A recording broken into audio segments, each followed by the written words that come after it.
Hi everyone, welcome to my channel or welcome back. My name is Stacy. I am the Palladian Awakener. So today let's talk about December and what that could mean for each and every one of us on a personal level. But before I dive into each and every sign, just a couple things to get started here. Now, these are really general readings. Why do I say that? Because I don't have your personal birth chart sitting in front of me at this time. So I'm using a whole sign house system. I use Western tropical astrology. So as I always say, take what resonates and leave the rest. Now do watch for your ascendant sign. You can certainly watch for your sun sign, your moon sign to pull all this information together for you. And I always recommend to, if you have a stellium, so if you have 3 or more planets in one particular sign, watch for that as well if you're curious, because you're also going to be probably influenced by a lot of those energies based on the house and sign that stellium is sitting in. Now, if you'd like a personal reading tailored just to you, for you, all about you, you can get in touch with me on my website, and I'll be sure to put the link to that in the description box below. Now, just a couple highlights, just a quick 5-minute overview for the month of December before I dive into each and every sign here. So we're going to definitely talk about the lunations this month. I love the moons this month, you guys. So November, I think I called that month Mars talking. This month, Venus is talking. She's making so many beautiful aspects this month, but even squares from Venus or to Venus are not bad energy at all, you know. So I think I'm gonna call this month Venus talking. We need a month like this, you guys. I think December, mind you, I'm an optimist. I am a huge optimist. So I really hope December is going to be a lot nicer, be a lot smoother, maybe go over a little bit smoother than, let's say, October and November. So these new moons that I was referring to, they are being so well supported this month. So I'll definitely talk about that for each and every sign and what that means. We have Neptune stationing direct this month at 24 degrees of Pisces, and this is happening on December the 6th. We have Mercury retrograde this month. So that starts on December the 13th, and that is at 8 degrees of Capricorn, and Mercury is actually going to back into Sagittarius, and we'll talk about that. Chiron is stationing direct this month in Aries, and that is happening on December the 26th at 15 degrees. And then we have Jupiter, hallelujah, we have Jupiter going direct on the 30th of December, and he is at 5 degrees of Taurus. Now we have quite a few ingresses this month as well. So Mercury is moving into Capricorn on December the 1st. We have Venus moving into Scorpio on December the 4th.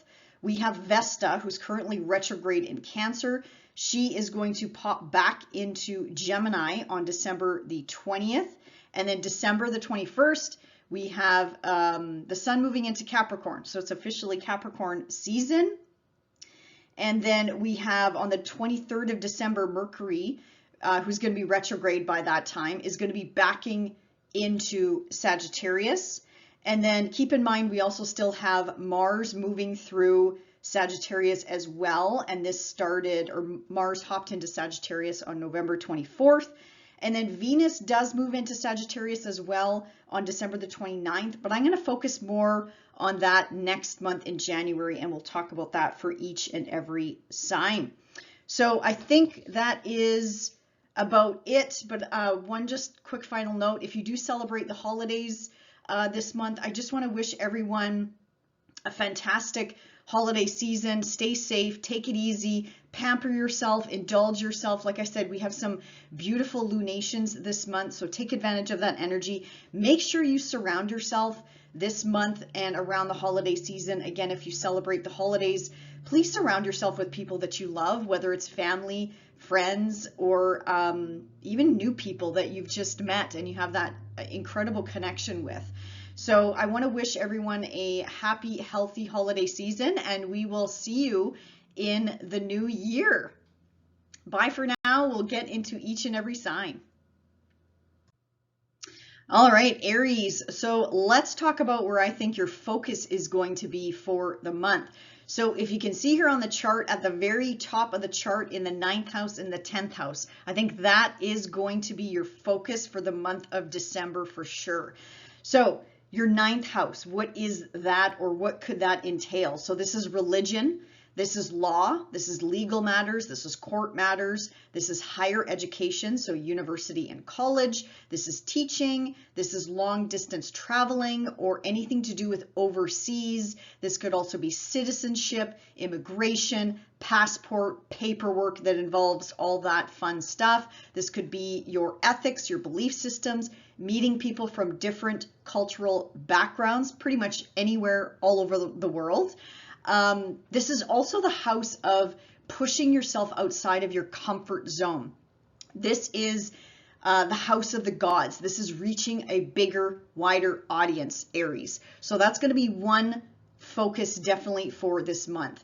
Now, once the sun shifts into Capricorn, then the focus is going to shift into your career. So this could be career matters. This could be, maybe even focus on retirement or planning for retirement. This could be your status out in the world. So for example, married to single, or common law to married, or single to common law, something like that. I'm not saying everybody's going to break up and make up and blah, blah, blah. I'm just saying that's a possibility with any energy moving through the 10th house.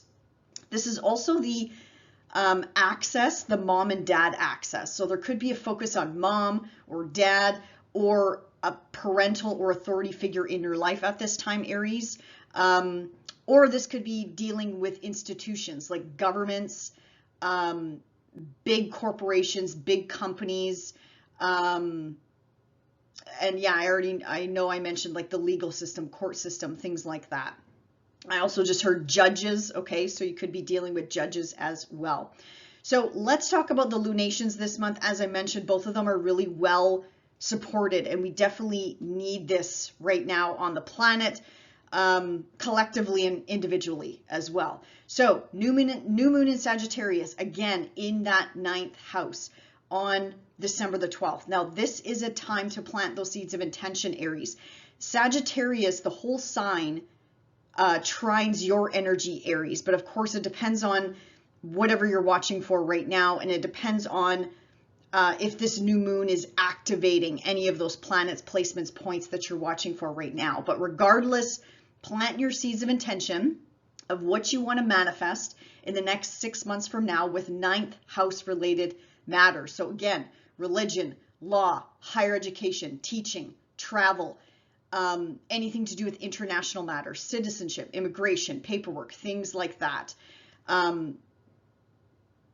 would be, again, not only your focus this month, but again, planting those seeds of intention, your hopes, your wishes, your dreams, things like that.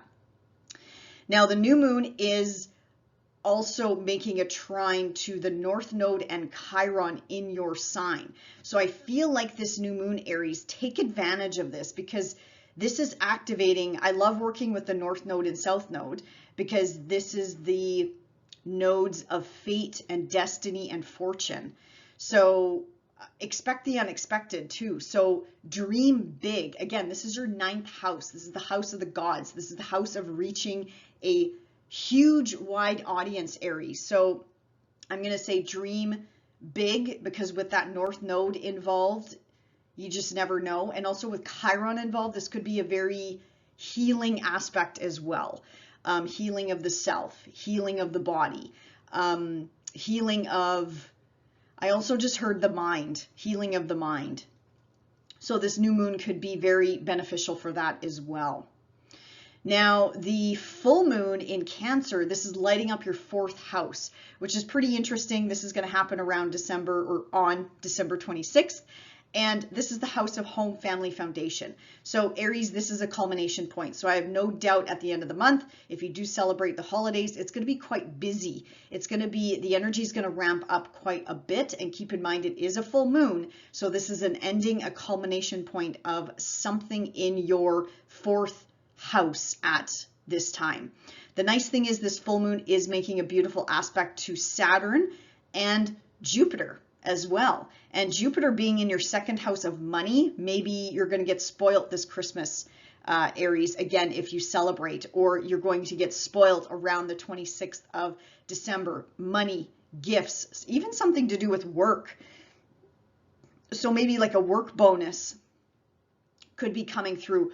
Or again, something tied to that ninth house that I feel like a broken record, Aries. So like, you know, legal matters, religion, teaching, anything to do with international waters.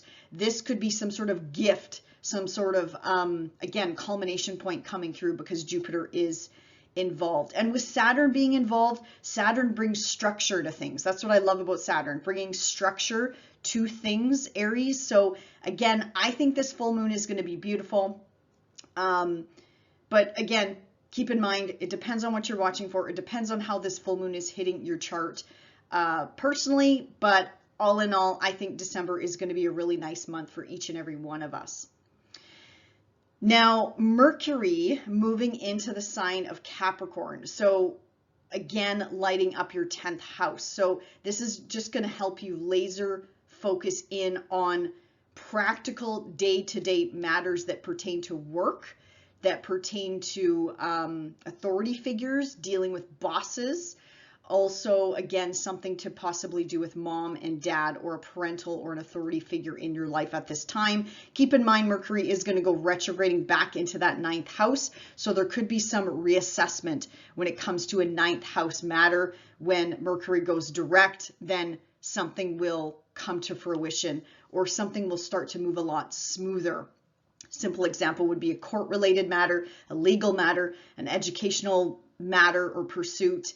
Or if you're teaching and you're struggling a little bit, Mercury's going to help you go over some ground again, redo something, reassess something, and then it should go a lot smoother once Mercury goes direct again.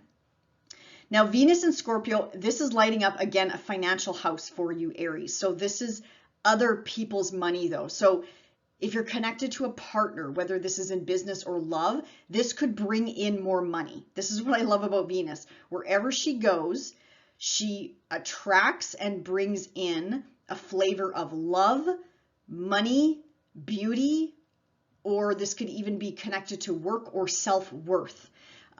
So I do love this for your 8th house. Now I'm just going to spin it here for a second for love relationships, for those of you in relationships.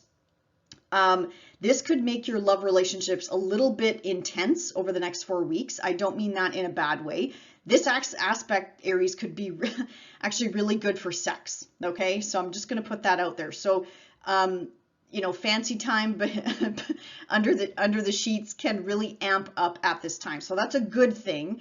But keep in mind, this aspect could make you or your partner a little bit obsessive, a little bit intense. Like Venus in Scorpio is very black and white love. There's no gray. It's either you're in love or you're not in love. And, you know, she could maybe even present some ultimatums here. You know, I'm just putting it out there. So, because anything moving through the sign of Scorpio sometimes can show their shadow side a little bit easier than, say, any other house in the zodiac. So I'm just going to put it out there. But all in all, Venus is an attractor, okay? So if you are single, you could attract a partner into your life at this time, even a business partner, okay? Because again, she could bring in money, and this has to do with other people's money as well. Also property, inheritance. This could be good news regarding taxes, debts, loans, mortgages, things like that could be coming through as well at this time, Aries. So you have this for 4 weeks. So definitely a good transit, take advantage of it for sure. And then we have Mars in Sagittarius. Now, Mars popped in here the 24th of November. Again, lighting up that 9th house. I'm not going to keep talking about what the 9th house means. You should know by now, Aries. So Mars in here wants adventure. Mars is just going to amp up that energy even more when it comes to adventure and putting yourself out there and traveling and expressing yourself. And again, teaching, training, traveling, dealing with people from all different types of cultures. Mars is going to make you help you go after what it is that you want, Aries. And again, Mars is your planet. So wherever Mars goes, you are going to notice maybe even a shift or a pivot in your personality a little bit every 6 weeks or so, not including his retrogrades. But if you ever notice that, if you are an Aries rising, especially, you might notice your personality shift a little bit every 6 weeks or 8 weeks or so. That's Mars. That's because Mars moves so quickly in the zodiac and you are ruled by Mars. So anyway, beautiful energy for you because Mars is trining your Aries planet's points and placements. So again, take advantage of this energy. You have so much energy at the top of your chart. Such a public eye is going to be on you, Aries, in a good way, not so much in a bad way. So anyway, so that's the personal planets. Now, I just want to mention all the planets are direct except Uranus. Uranus goes direct in your second house of money next month. We'll talk about that. And well, besides Mercury retrograde this month, that's a personal planet. But my point is we're starting to get back into forward momentum, Aries, all of us, in at least 1 or 2 or 3 areas of our lives. So keep that at the back of your mind. You should start seeing things come to fruition, okay? And this is just going to speed up more and more in January and February and March and so on. So, well, until they start going retrograde again. But when all the big heavy hitters are direct, that's when we can start seeing, again, things materializing, things moving forward finally. No more stagnation, no more roadblocks. Like, let's get this train moving. So that's something to be excited about too. Another thing I want to mention, think back to May and June of this past year. We had Jupiter making a sextile, an opportunity aspect to Saturn. And again, this is your house of work, Aries. This is your house of money, material possessions, and your self-worth, just to name a few. So again, you should start to see forward momentum. Well, Jupiter goes direct at the end of December, but Jupiter, I feel like is going to be stationary for a lot of December. And when any planet is stationary, they're super powerful, like very powerful. And Aries, to have Jupiter and Uranus in your second house, this is like incredible forward momentum and blessings when it comes to your money, work, material possessions, property, finances. This is absolutely incredible for all of you, Aries. So please take advantage of this because Jupiter is going to pop out of this house in May of 2024. So you should, again, start seeing things move forward, at least breadcrumbs this month. And then I feel like things are just going to get better and better for you January and February and March and then onwards. And I'm not saying Jupiter's not going to be blessing you when he pops into your third house. I'm just saying when Jupiter's in a money house, go big or go home, Aries. Like just think big, expand big, take those calculated risks, work with that financial advisor or whatever the case may be. It's a very fortunate house to have Jupiter transiting at this time.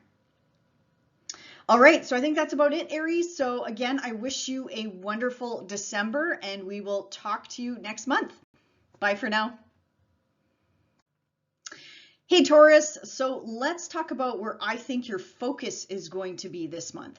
So look at all that energy in your 8th house and your 9th house. So the 8th house it's a kind of a heavy house, Taurus, but nothing to be scared of. It's a very deep psychological house. It's also the house of big change, like big transformation, big transitions, rebirth, transformation. This is also the house of mundane stuff like taxes, debts, loans, inheritances. This is also the house of anything shared, okay? So shared finances, shared resources, shared property. When I say shared, this could be a love partner relationship or a business partner relationship or a friendship or whoever that you share resources with. I actually just heard a family member. So that, yes, this could even include something to do with family members, immediate family members as well. It's anything shared. This house also rules the shadow, our shadow side, and this also rules deep, like passion, intimacy. This also is the house of sex, so it rules deep, passionate sex. So it's not the fluffy one night stand, whatever. It's like that deep, passionate, intimate sex that we can have with our partners. This is also the house of fear, power, and control as well, Taurus. So keep that in mind, because I'm going to be talking about the 8th house a lot over the next few minutes here, because you have a lot of energy happening in this 8th house, Taurus, along with a new moon. Now, when the sun moves into the 9th house, into your Capricorn house, first of all, this is going to be trining your energies, Taurus. So I feel like this is going to help light you up in a good way. So the 9th house is all about religion, higher education, teaching, traveling, usually long distance traveling, anything to do with international waters or international matters. So citizenship, immigration, passports, anything to do with paperwork when it comes to all that fun stuff. This is also higher, if I didn't already mention that, higher education, teaching, so university, college. This is religion. This is the legal system, court system. This is court-related matters. Also, this is, the house of meeting people that are from different cultural backgrounds all over the world and connecting with those type of people. This is also the house of the gods, Taurus. So this is like reaching for the stars. This is like reaching for your highest potential and your highest intentions. So that's where I think the focus for you is going to be this month, Taurus. Now let's hop into those moons, those lunations, because I love them this month because they are so well supported. So the new moon, again, in that 8th house of Sagittarius, this is being supported by the North Node in Aries and Chiron as well. So this could be a really nice new moon for healing, Taurus. Healing, putting the past behind you. Even I just heard welcoming in something new, again, in this area of life. So this is a financial house for you, Taurus. So again, whatever it is, your hopes, your wishes, your dreams, when it comes to an 8th house matter, put them out there at this time for them to come to life, to come to fruition in approximately 6 months from now.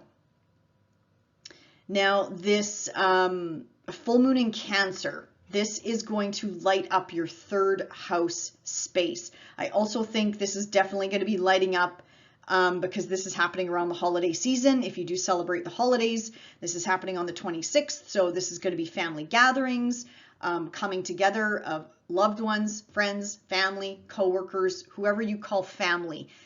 Taurus, and this is technically sextiling your energy. So this is a beautiful full moon, but keep in mind this is still a full moon. So this is an ending, this is a culmination point in this area of your chart.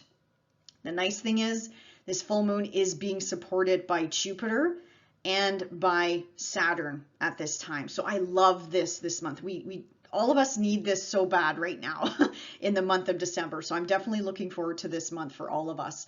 But Jupiter and Uranus being in your sign, again, Jupiter in the 1st house, this is like a blessing. This is like an angel with you at all times, similar to when Jupiter's in the 12th house. And I just feel like there's going to be an ease of communication.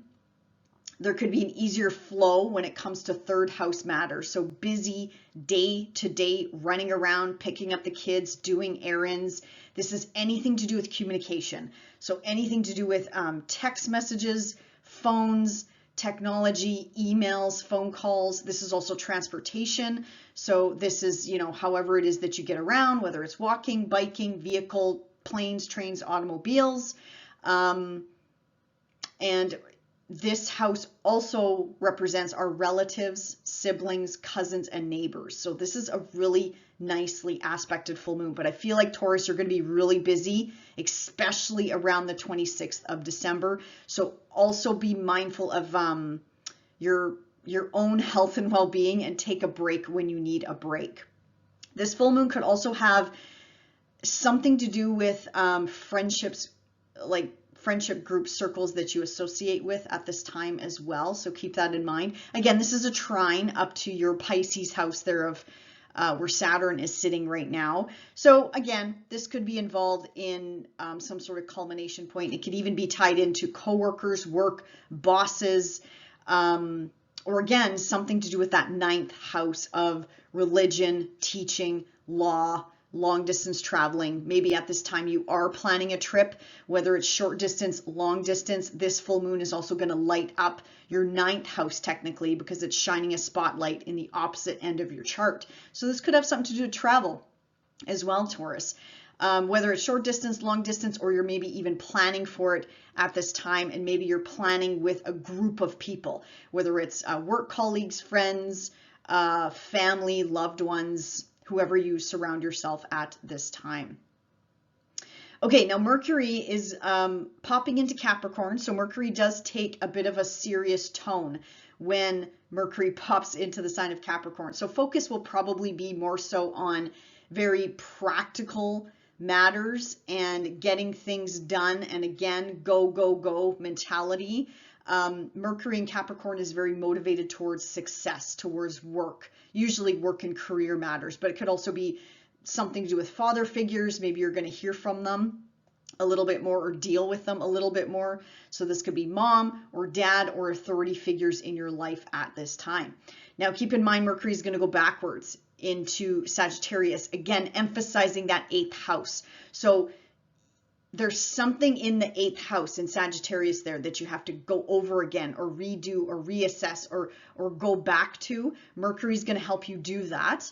And then once Mercury goes direct, things should be sort of like finalized, complete, redone at that time, so you can finally move forward with, again, an eighth house matter, or this could be tied to a ninth house matter, or again, something to do with traveling.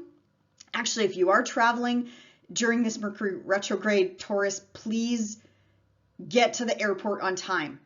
Anything to do with transportation or technology, make sure you back up your computers, back up your phones, back up anything, pictures, whatever you want, and try to get to your destination ahead of time, because you could be met with some delays with Mercury going retrograde, especially in a travel house at this time. And then we have Venus traveling in your relationship house. I love this for you, Taurus. This is incredible for all types of relationships, all types.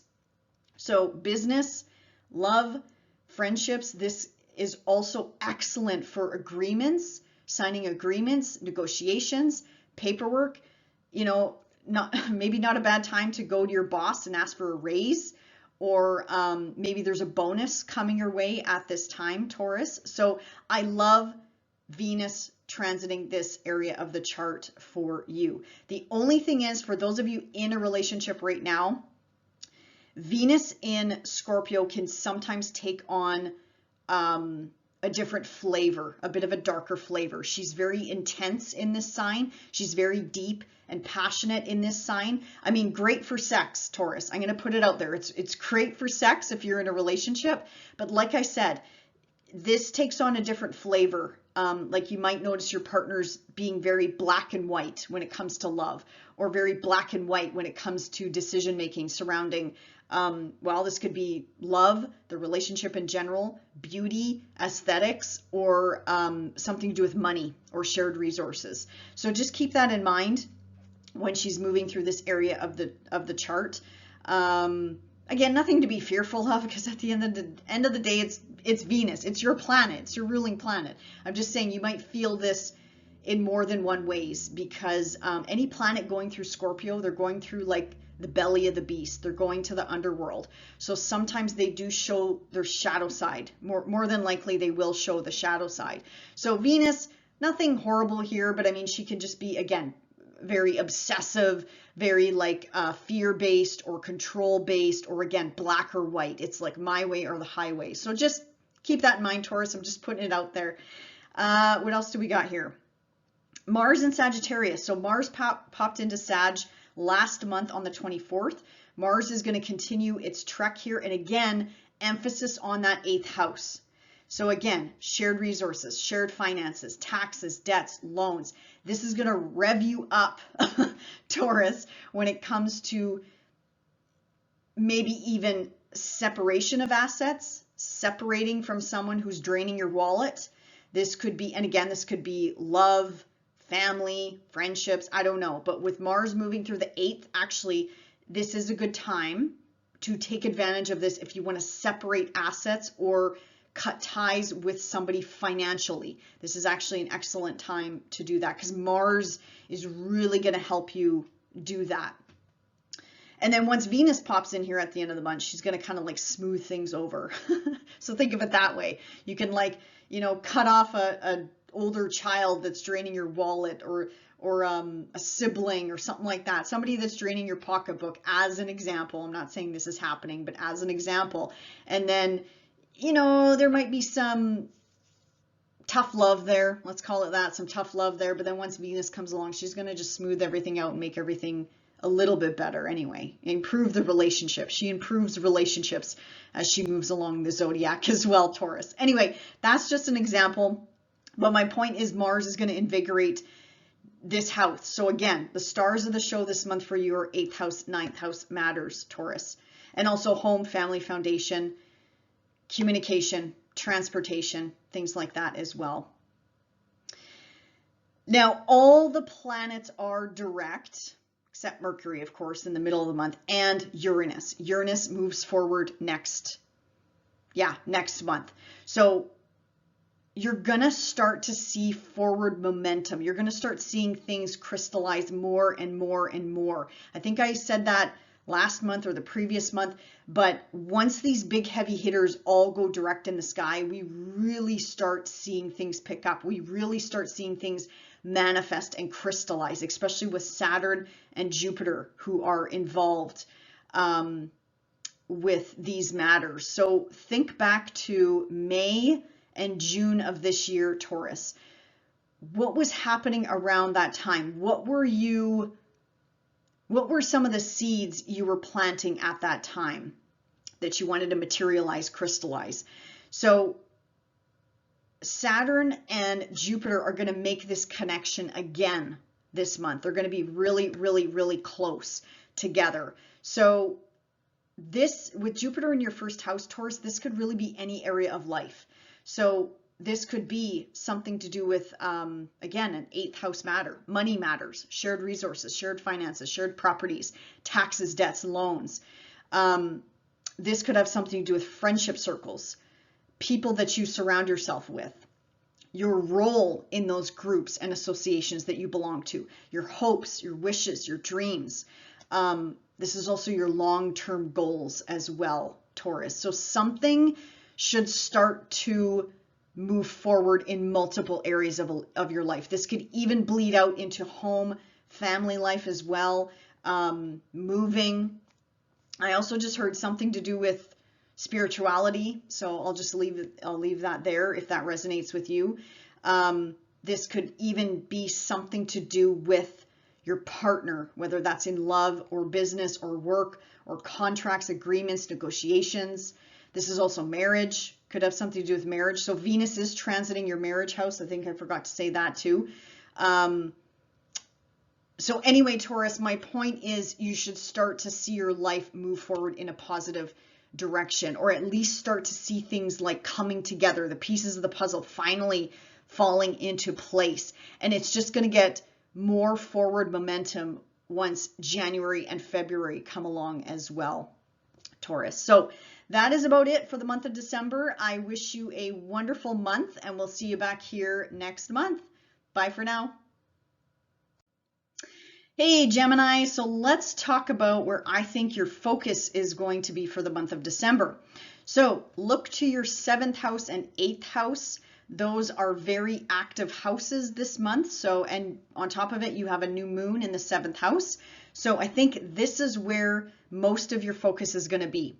All about relationships. All about relationships, Gemini, of all walks of life. So this could be friends, this could be family, this could be work colleagues, and this could be love partnerships as well, Gemini. 7th house is also about marriage. So you could be thinking about marriage at this time, or you could be planting those seeds of intention to maybe get married in the next 6 months or so, Gemini, or planning that. So this is marriage, this is contracts, this is agreements, and this is negotiations as well, Gemini. Also not a bad time to plant those seeds of intention like, hey, I'm going to get a raise in the next 6 months or so. Not a bad time to do that as well, especially when Venus pops in there at the end of December. She's going to help with that as well. Now, once the sun shifts into Capricorn, this is your 8th house. So this is quite a packed house. This is a deep, intense, intimate, psychological house, Gemini. This is also about anything to do with shared resources. So this could be shared property, shared finances. When it comes to work, this could be a work partnership or work colleagues or family, even shared resources or property with family, or with a love partner or a love relationship as well. This is also the house of taxes, debts, loans, inheritances. This is also the house of fear and power and control. This is the house of Pluto, so it's a little bit intense, but it's not a bad house because I do see it as a financial house, but it's finances that are coming in from other resources like government, alimony, your partner's finances. So maybe this month focus is going to be on your partner's finances, for example, or that is going to come up in some way, shape, or form this month of December. Now, I want to talk about the lunations this month. I mentioned the new moon. You have a beautiful new moon in Sagittarius in that 7th house of partnership. Now, this new moon, Gemini, has a really incredible fated destiny feel to it because it's trining the North Node and Chiron in your 11th house. So this could be a very healing new moon when it comes to relationships, again, of all walks of life. This could be friends, this could be family, this could be love, or this could be business. So just keep that in mind whenever I say relationships, because it could be all walks of life. And of course, this also depends on what you're watching for and how these planets points or placements are lighting up your chart personally. So I love this, Gemini. I love this for you. I feel like you could attract in a fated partner, okay, a fated relationship, again, in work, love, business. I just heard opportunity. So there could be some opportunity coming in, again, contracts, agreements, negotiations over the next 6 months. So plant those seeds of intention, be clear with the universe on what you want to bring into your life, and call it in. And for those of you, again, looking for a healing aspect, this is incredible energy to call in healing, to call in the universe to help you out with healing on some deeper matter. It could be about the self, or it could be about, again, a friend, a colleague, a hope, a wish, a dream that you have, and you can call in that energy to help you out at this time as well. Now, full moon in Cancer, again, really incredible energy here, and this is lighting up your 2nd house of money. So again, finances are definitely going to be on the mind. Money is on your mind this month, Gemini. So full moon in Cancer, full moon in your 2nd house of money, material possessions, work. It's how you earn a living, how you earn your personal income. And it's also the house of self-worth as well, and beauty treatments and things like that. So Gemini, keep in mind this is an ending and culmination point of something. Now, this is being aspected in a really positive way by Saturn up in your 10th house and by Jupiter in your hidden 12th house. So this could be, Gemini, a blessing coming in. This could be tied to, really, it could be tied to something to do with work, whatever it is that you do on a work day-to-day level, or retirement, or mom, dad, authority figures in your life. This is also the parental access. Anything to do with relationships. Anything to do with relationships, Gemini. So again, all walks of life when it comes to relationships. And with Jupiter involved in your 12th house, yeah, this is a really cool blessing. I think this might have a flavor of like magic. I just heard destiny, so I'll throw that in there. But Jupiter is the great benefic. Being in the 12th house, I might have mentioned this before in other videos, it's like having a guardian angel on your shoulder all year long. I love Jupiter in the 12th house. It is a quieter aspect, but just know your angels, well, regardless, the angels, the universe has all of our backs 24/7. But with Jupiter there, it's like really cool synchronicities coming in. It's like culminating something, working on something on the back end. And then once Jupiter pops into your sign, it's like, surprise, here it is. Here's the blessing. Here's the culmination point that's coming into your life. So I love this full moon, Gemini. And also because it's in Cancer and because it happens around the holiday season, if you do celebrate the holidays, definitely excellent time for family gatherings, or just surrounding yourself with the people that you love, whether it's friends, whether it's family, whether it's cousins or siblings or neighbors or whatever. Gemini, I love this month. I absolutely love this month. I love the lunations. I love the energy that's going to be pouring in for each and every one of us all month long in December. Okay, Mercury popping into Capricorn. So Mercury is your ruler, Gemini. So Mercury is going to go retrograde, so make sure you back up whatever it is you need to back up, okay? Your computer, your laptop, your phone, your pictures, whatever, your music, whatever it is, Gemini, make sure you back those up right away. Like I would say right away, like before Mercury goes retrograde.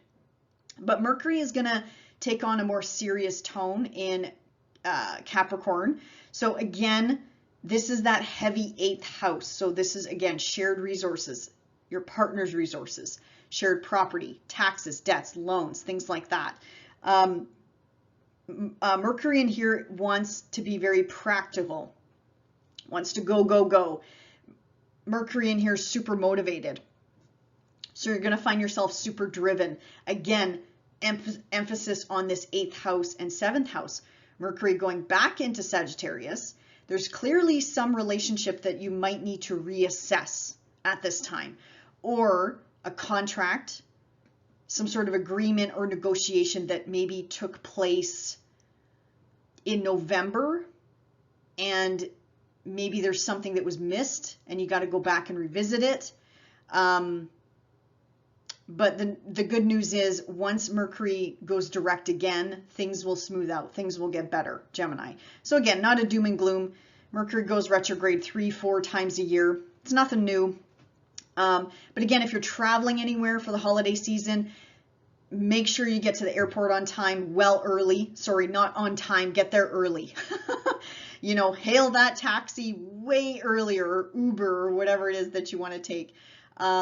Wherever it is that you're trying to go or get to, try to leave the house earlier than later, because you just could be met with delays with, you know, that's the beauty of Mercury, right? And something tells me you know exactly what I'm talking about, Gemini, because you are the sign of communication and transportation and getting around and busyness and, you know, chat messages and text messages and emails and phone calls and blah, blah, blah, blah, blah, blah, blah. So I just feel like I'm speeding up as I'm doing your sign here because your energy is so quick and fun and flirty and light, Gemini. So that is Mercury. Now Venus moving into Scorpio. This is, again, a money attractor when it comes to work, when it comes to anything day to day. This is 6th house is also a heavy house. It's day to day duty and responsibility. It's running around. It's taking the kids here and there and everywhere and picking up people from the airport and blah, blah, blah, blah, blah. Very busy house. 6th house is very busy. It's also the house of your health. It could also represent the house of your pets as well. Diet, nutrition, anything it is that you ingest or put into your body. Venus in here is incredible because she's going to smooth out any health ailments. She's going to make your day-to-day go a little bit smoother. But from a relationship angle, Gemini, I'm just going to put it out there, Venus in Scorpio in general can kind of give sometimes a black and white love sort of feel, nothing in between, because Venus can be pretty intense in Scorpio. She can be very, passionate. This is great for, if you're in a committed relationship, this is great for sex, Gemini, but just keep in mind that any planet that goes through the underworld, this is Scorpio, kind of goes through that shadow period. We can sometimes see that come up at this time. So, watch out for power struggles in relationships, control issues. Again, that black and white mentality when it comes to love and relationships. I'm not saying, Gemini, this is going to happen, okay? I'm not saying this is like do or die going to happen. I'm just saying be mindful of it this month because, yeah, Venus in Scorpio is no joke, and she's definitely like super intense, super obsessive and passionate, and and there could be some good things to that, right? Just as long as the energy is channeled in a healthy way, there's nothing wrong with that. But like I said, every planet has a shadow. Every sign has a shadow as well. So just throwing it out there, Gemini, but nothing to be worried about. Venus moving through any sign of the zodiac smooths things over. She attracts money. She attracts love into our lives. She attracts beauty. She attracts what we want. She's like a little magnet, okay? She attracts all the goodness of life. Also, Venus moving through the 6th house, you're going to crave sweets. You're going to crave sugary sweetness, sugary goodness, Gemini. So keep that in mind as well. And then Mars moved into Sagittarius, moved into your relationship house last month on the 24th. Now, again, more emphasis, more energy in this relationship house, Gemini. Again, Mars is really good for bringing back the spice and passion in your relationships, Gemini, if you are in a relationship. But again, Mars in the 7th house is a double-edged sword. Mars can be quite feisty in the 7th house. So your partner might really piss you off, or vice versa. You might piss off your partner. Again, whether it's love, business, friendships, or family. Okay, Gemini, so just keep that in mind. You could be really fiery and spicy this month. Really good time to move the energy out of the body. You are an air sign. Mars being in a fire sign and opposing your sign, get it out of your body. Move. Like, don't channel this up in your body, Gemini, because it's gonna make your nervous system go on overdrive. So, even just take a walk. Okay, I'm not saying you got to hit the gym and hit the 200-pound dumbbells or whatever they're called. Just hit the pavement, take a walk, do some push-ups, do some jumping jacks on the spot. Even if you got to do them at work. Okay, go find a quiet spot and do this. Get it out of your body because you can get jittery. That's the beauty of Mars. I love Mars. It gives us passion, motivation, drive, right? When it comes to your relationships, when it comes to contracts, agreements, negotiations, you're going to be an awesome negotiator this month, Gemini. So if you want to negotiate that raise or go after whatever, or go after a client, go after a partner, like a business partnership, go after that lover, whoever you want, Mars is going to help us do this. But Mars, like I said, can kind of be irritating, and it's also inflammation in the body, things like that, Gemini. So get it out of your body if you can. Okay. Another thing, all the big heavy hitters in the sky, every single one of them are direct except Uranus. So one nice thing about this month, besides Mercury retrograde, you should start to see things move forward in a positive way, especially when it comes to your career or career-related matters. Let me just see here. This, again, could be tied to your partnerships as well. Think back to May and June of this past year. This is when Jupiter and Saturn had a sextile. This is an opportunity aspect.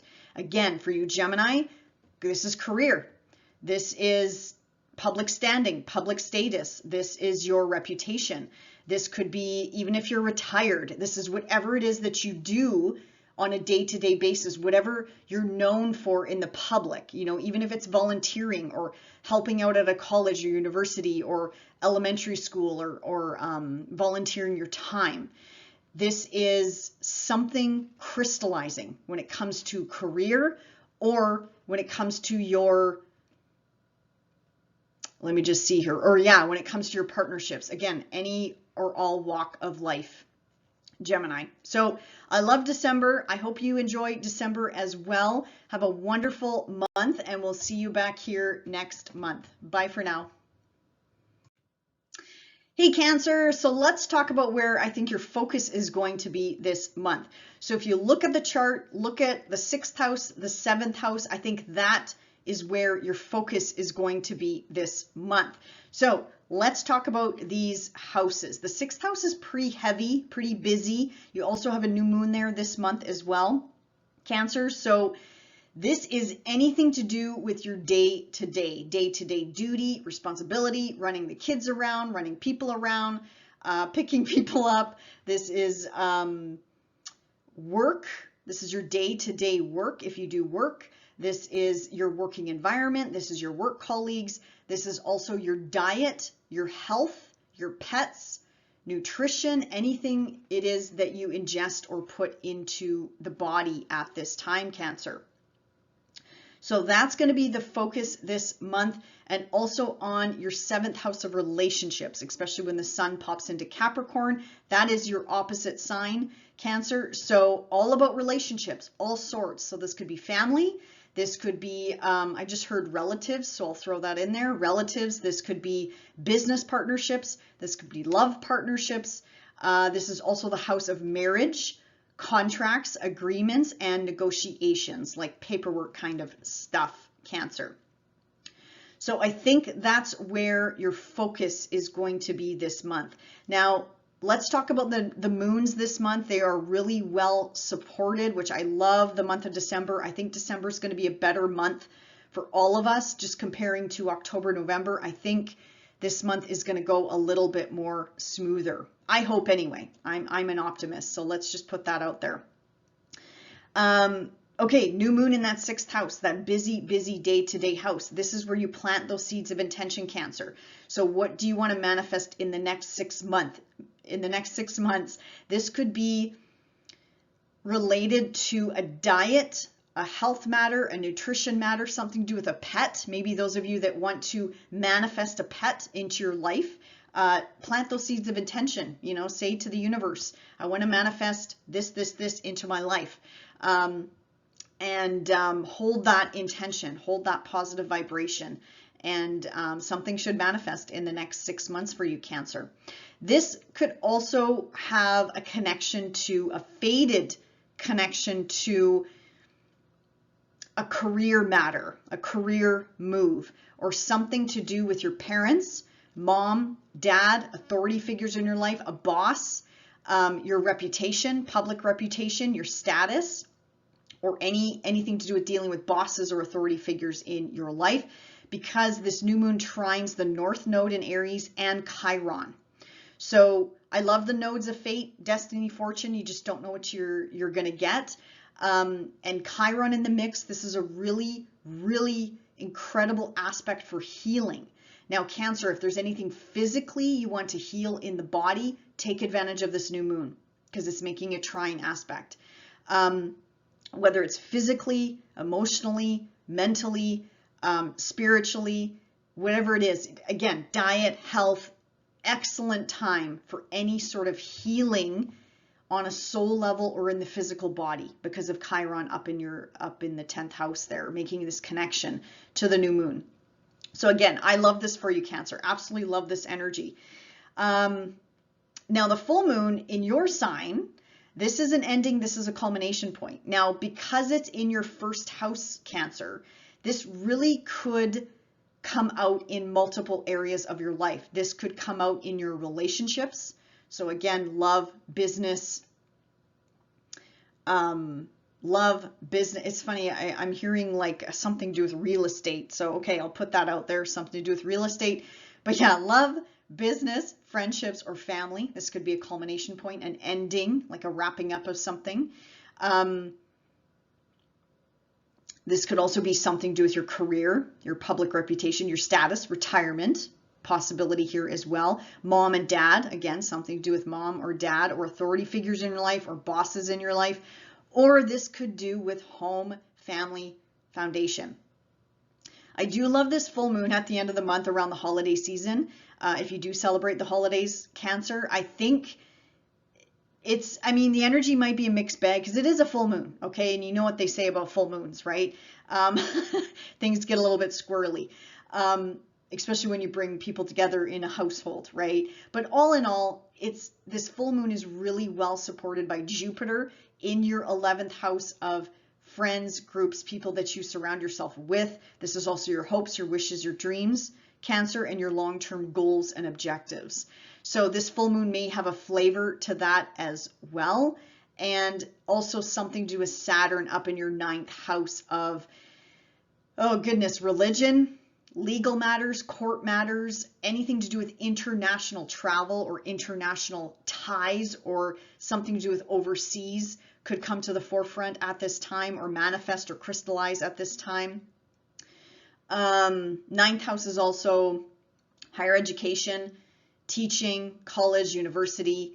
This is anything to do with just dealing with people that are different from you, different cultural backgrounds in general, Cancer. So that could be part of the mix as well. Simple example could be, maybe you got family overseas, some sort of connection overseas, and maybe you see them around the holiday season. That could be a really simple manifestation of this full moon, for example. Or if you're in a court case or legal battle or something to do with the courts or citizenship, immigration, paperwork that you're waiting to come through, passports, things like that, this could manifest that it's finally done, that finally the government or whoever governing body or authority body that you're waiting on, it finally comes through, Cancer. That could be a possibility as well. Like I said, lots of possibilities because this full moon is in your personal house. So when it's in the first house, it could really affect any area of your life that you can think of. But it's well supported. I just want to be clear. It's well supported. So I love the energy this month. Now, Mercury in Capricorn takes a bit of a more serious tone in your 7th house there. So again, contracts, agreements, negotiations, marriage, divorce, things like that could manifest or come to the forefront this month. Now, I'm not saying everybody's going to get divorced, okay? That's not possible. And again, this just depends on how what's going on in your life and what's going on in your chart right now. I'm just putting it out there. Focus for Mercury in Capricorn is going to be on the details, very practical matters, all about going, all about success and work, getting things done. Now, when Mercury retrogrades back into your sixth house, there might have been something you missed, whether it's November or December. It's just a detail maybe you missed. You got to go over it again, correct it, and then you're able to move forward. So it's like as if you correct a mistake in a contract agreement or something like that, and you go over it again, correct it, and move forward. I just heard this. Sorry, this came in while I was trying to talk there. Anything to do with medical testing, medical tests. When Mercury is retrograde, I'm just going to put it out there, Cancer. When Mercury is retrograde, try to avoid medical testing because sometimes it does not give an accurate result. So if you do, I know a lot of this is out of our control. Trust me, I get it. When you get a doctor's appointment or a test booked at the hospital or something, you have to just go, right? Be prepared though. During Mercury retrograde, especially when Mercury backs into that 6th house of Sag, if you have to get testing done, Cancer, just be prepared. You're going to have to maybe redo the testing because the results are going to be inaccurate, or they're going to be wonky in some way, shape, or form, or they're going to be way off the charts, like something's going to show too low or too high, and then the doctor's going to be like, well, you got to redo this test. Well, be prepared, Cancer. I clearly also heard that in my ear, so that's why I kind of sort it stopped what I was nattering about there because I had to get this out, if that makes any sense. But yeah, do be mindful of that. I'm not saying if you have any procedures or anything like that, things are going to go sideways. I'm not saying that. I'm just saying anything to do with testing, you might have to retest or redo a test when it comes to your health in particular. Even your pets.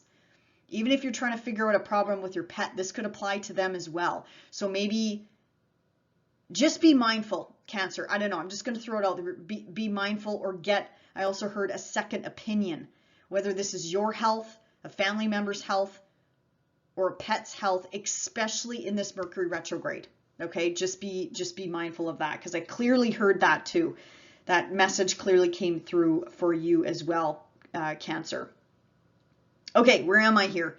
Okay, let's move on to Venus and Scorpio.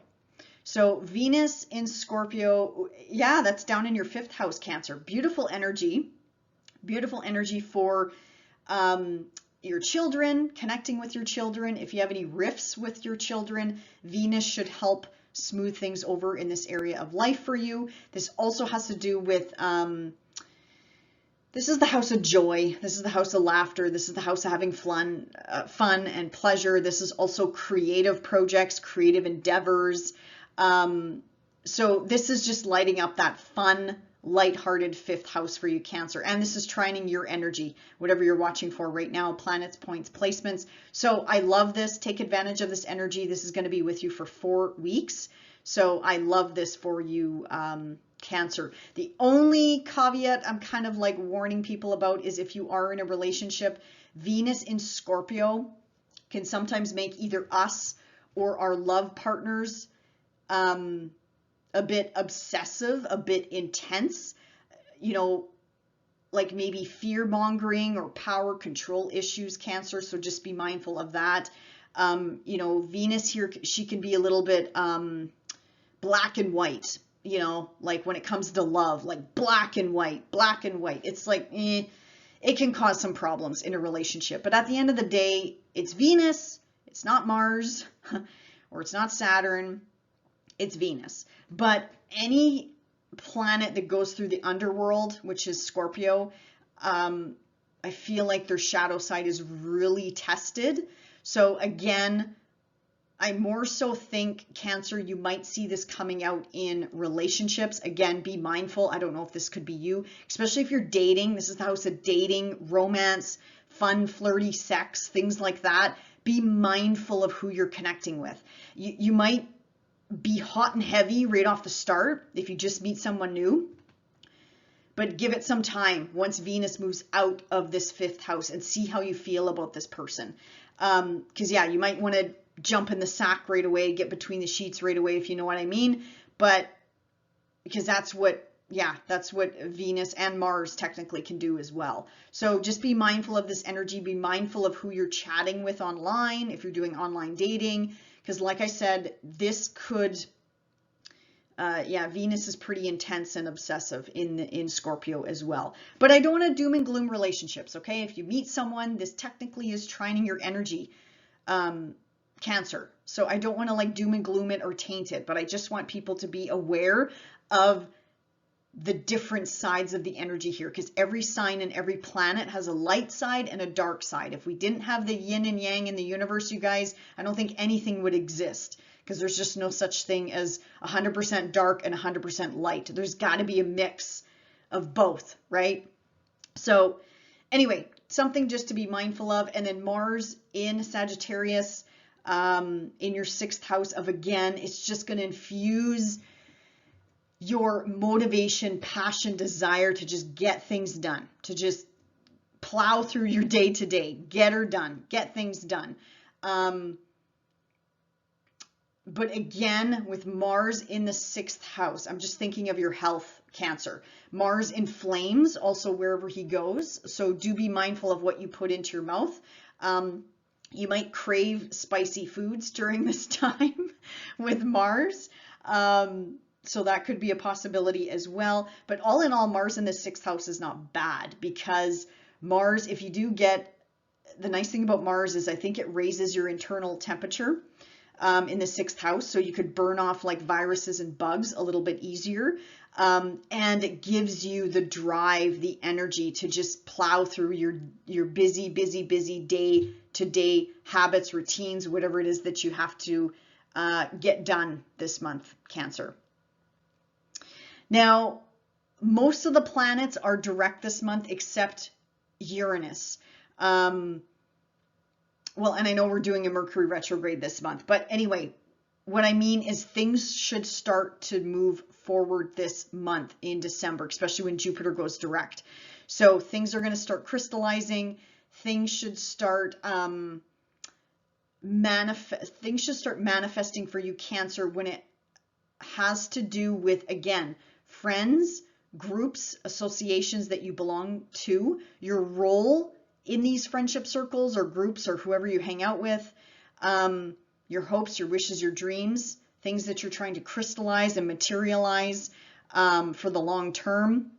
This could also have something to do with an older sibling also.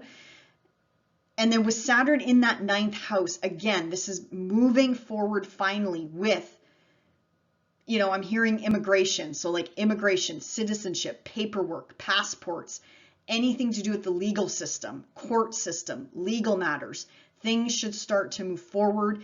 Anything to do with international waters, international matters, dealing with people at a distance, dealing with people overseas, trying to push things through, move things forward. This could have something to do with education. This could have something to do with teaching, university, colleges. That should start to move forward for you this month, Cancer, but it's going to be slow and steady, okay? And you might not hear about this news until the end of the month. Think back to May and June. What were you trying to get going or get, you know, something? I'm picturing like someone filled out something. I don't know if it's an application or things like that. You should start to hear news about it, or it should start to move forward at this time, Cancer. Again, more so at the end of the month, but really it could be any time in December. And then as the months move on, like January, February, things should start to move a little bit smoother, especially when Mercury goes direct. Things should get a little bit better even on the communication front. So anyway, Cancer, I'm going to wrap it up there. So I wish you a wonderful December, and we'll see you back here next month. Bye for now. Hey Leo, so let's talk about where I think your focus is going to be for the month of December. So your 5th house and your 6th house is definitely lit up this month. So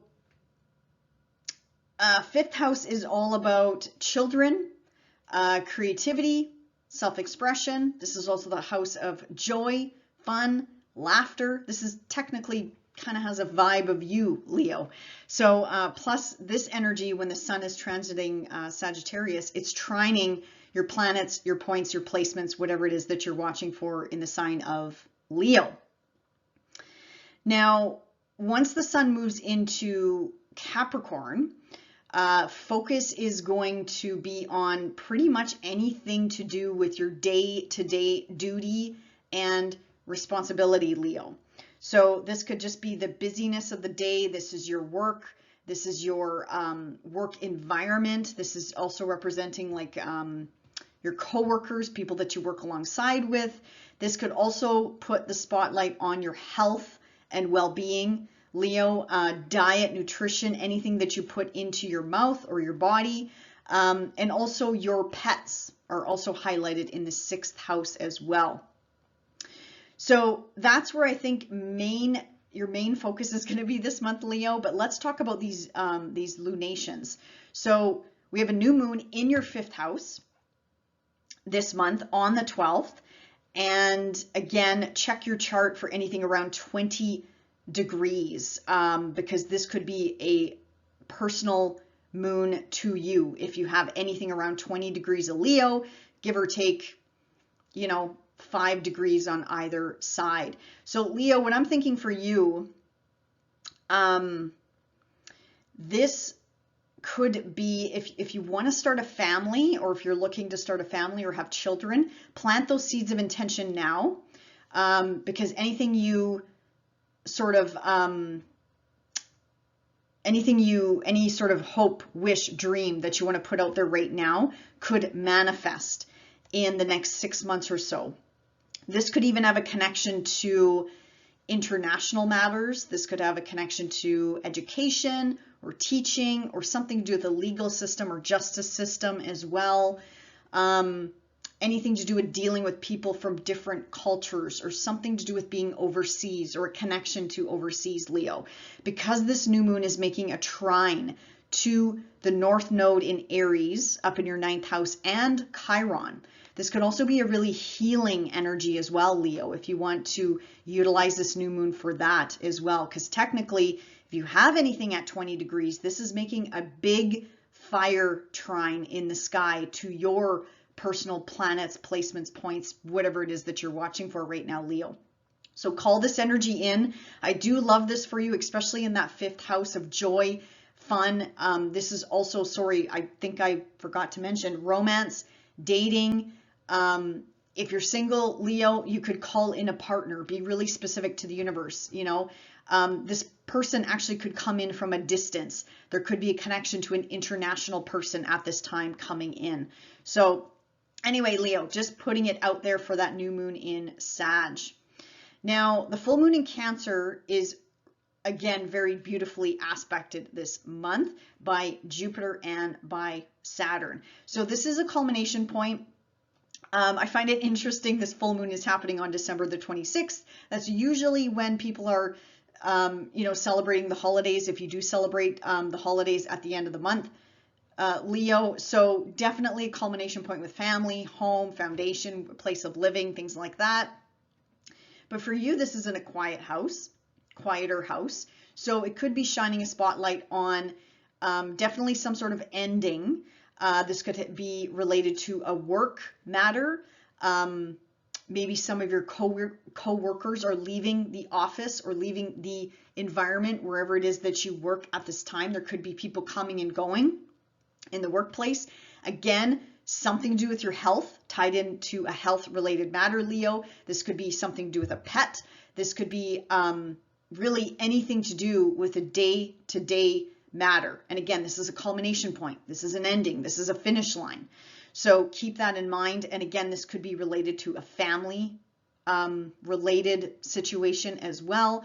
Or this could, again, have something to do with your career, a boss, authority figure in your life, or mom or dad could be tied into this full moon as well. And I'm even going to throw it out there, maybe something to do with your finances, something to do with shared resources, with a partner, whether it's love or in business, or something to do with taxes, debts, loans. I just heard financial agreements, so I'll throw that out there as well. Yeah, mortgages, things like that, Leo. So the possibilities are quite a bit for this full moon. And but again, keep in mind it's being supported by two of the biggest, well, the two of the bigger social planets of the sky, which is Jupiter and Saturn. Okay, Mercury here. So Mercury is popping into, again, that busy 6th house. So Mercury in Capricorn takes on more of a serious tone, Leo. So you're going to want to probably go. Focus is going to be on work. Focus is going to be on success. Focus is going to be on very practical day-to-day matters. Mercury in Capricorn just wants to achieve. So keep that in mind. Now, Mercury going backwards into Sagittarius, there could be just something that you missed. This could have a connection to a child. This could have a connection to a family member, usually a younger family member. This could have a connection to a hobby, an interest, or a creative project. That there's just a detail or something that you have to redo or go over again. Maybe it's not something you missed, but it's something that you're going to reassess or go over again. Now, again, this could be tied to your 6th house as well. One thing I'm going to mention to you, just like I mentioned to the Cancers, when Mercury goes retrograde in the 6th house of health, of diet, nutrition, Leo, if you have to do any testing the month of December, just keep it at the back of your mind. You might have to go back in and retest, because sometimes Mercury retrograde in that 6th house of health makes tests go all wonky, or they're inconclusive, or they're either at one end of the spectrum or the other end of the spectrum. And they're just, the doctors or the nurse practitioners or whoever your physician is, they don't understand the results. So Leo, you might have to go back in and redo something. I'm not saying that's for everybody, but that came in loud and clear with Cancer, their reading. So I'm going to tie that to your reading as well, because Mercury is popping into Capricorn, and he will technically be going retrograde in Capricorn in your 6th house. So again, this could have something to do with a 6th house matter rather than a 5th house matter. So again, it could be something to do with health, diet, nutrition, something you got to redo, go back over, reassess, relook at something. Maybe there's a detail you missed, something like that, Leo. Nothing to be panicked about. I just want to put it on your radar. Just be mindful of that.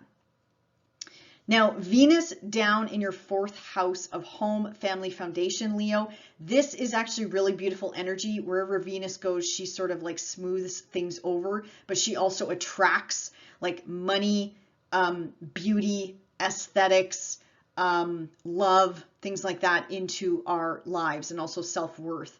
So Leo, if there's been any rifts in the household, any disagreements, the nice thing is Venus is going to help to smooth things over on the home front. And I think this is going to be really beautiful for you in particular, because it is the holiday season. If you do celebrate the holidays, this is going to help with your relationships under the same roof, but this could also even extend to mom, dad, parents or parental units in your life, and extended family as well, Leo. So this is really beautiful. My only thing here with Venus going through the underbelly, Scorpio, like she's going through the underworld, is her shadow side more than likely will come out. It really depends, again, on what you're watching for, Leo. Now, this could be you, or this could be a love partner, okay? So now I'm just talking about love relationships. Now,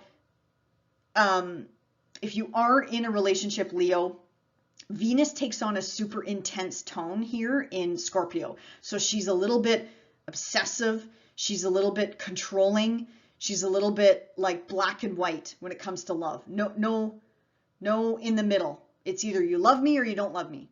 You know, it sort of can kind of take on that tone, Leo. I'm not saying this is going to happen to everybody, but I do want to put it out there because she is pretty passionate and intense in Scorpio, and there's nothing wrong with that. Like, this is great for sex.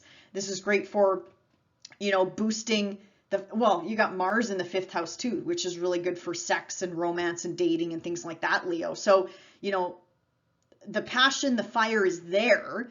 But yeah, Venus in Scorpio is like no bullshit. It's like, do you love me or not?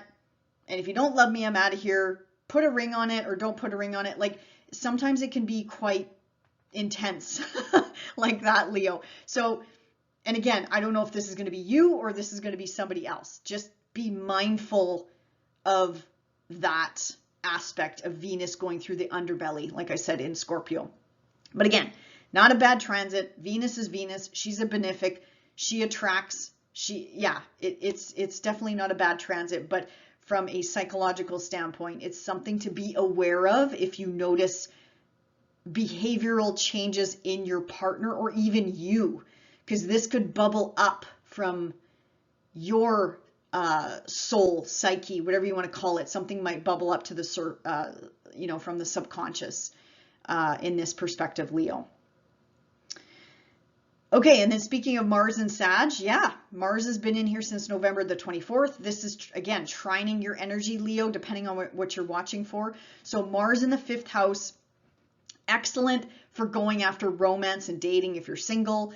Yeah, very good for sex, very good for romance, very good for flirting and dating and things like that, going after what it is that you want. Mars in this house, though, could cause some rifts with children. So I'm just going to put it out there. Yeah, because Mars is a double-edged sword. So you might notice, again, your kids are spicy, fiery, or it could be you having a short fuse with your kids. So again, be mindful of that with Mars moving through the fifth house. But I love Mars for its, again, motivation, ambition, willpower, drive to go after. In this case, it could be creative projects, creative endeavors. You could really dive into something over the next few weeks and just get it done, get it over with. Or if you're trying to turn a hobby or a creative project into a side hustle, that's a good possibility with Mars here as well. Mars will give you the motivation, the drive to just get it done, and put it out there. So that's beautiful energy as well, Leo. Now, this month we have every single planet direct besides Mercury and besides Uranus. So we should start to see some forward momentum, Leo. Now, think back to May and June. There was a sextile between Jupiter and Saturn. This was an opportunity aspect, Leo, when it came to your career, public reputation, your status. I just heard citizenship, so I'm going to throw that out there too. Mom, dad, authority figures, bosses in your life at this time. This is also the house of like going from single to common law, or common law to married, or married to divorced, Leo. This could be, excuse me, a culmination point from that too. I'm not saying everybody's getting divorced, okay? This shouldn't be new what I'm telling you right now. So this is movement forward when it comes to a 10th house matter and an 8th house matter. So this is shared resources, shared assets, finances, property, investments, inheritance, taxes, debts, loans, mortgages, deep psychological matters. What else am I missing here? Transformation, rebirth, regeneration. So Leo, there should be something that you put into motion back in May and June. Something should be moving forward at this time. Something should be crystallizing at this time. Something should be, at least you should be saying, okay, finally this is moving forward. Or finally I got that job. You know, finally I got that mortgage. Finally I paid off that debt. Whatever it is. Or finally I got that line of credit so I can move forward with my business. Or finally, maybe a family member passed away at some point in the past, and finally you're wrapping up their estate or wrapping up an inheritance for you and your family, or something like that, Leo. Something should be moving forward this month, whether it's big or small. Again, it depends on how this is hitting your chart personally or professionally. But yeah, something should be coming to the forefront, moving forward. And if it isn't a Jupiter-Saturn related matter, it could be really any area of life that you're finally moving forward with something, Leo, with all these big giants in the sky finally moving forward. And once Uranus goes direct, then it's like all systems are go. It's like go, go, go after that, Leo. All right. Well, I wish you a wonderful December, Leo, and we'll see you back here next month. Bye for now. Hey Virgo, welcome to your December. So let's talk about where I think your focus is going to be this month. So down in your 4th house, 5th house, Virgo, I think that's where a lot of your energy is going to be invested this month, Virgo. So home, family, foundation, roots, ancestry, family gatherings. This could also have something to do with mom or dad or authority figures in your life as well, Virgo. Now, once the sun moves into Capricorn, this is going to light up that 5th house, and this is actually going to be trining your planets, placements, points, whatever you're watching for right now, Virgo.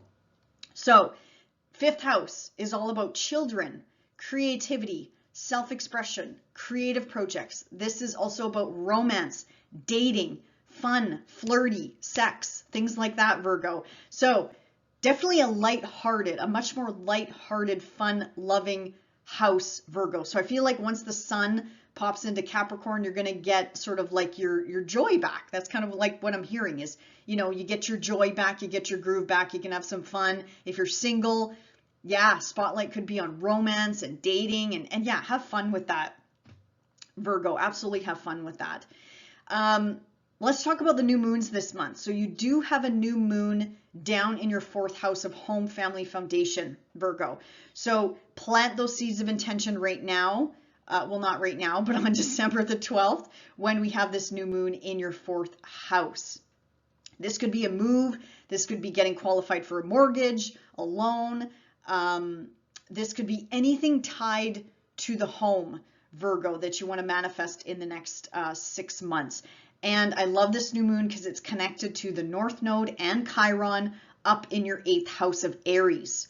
So again, this could have a financial spin to it. Like I mentioned, a mortgage, a loan. This could have something to do with shared resources with a love partner or a business partner. This could have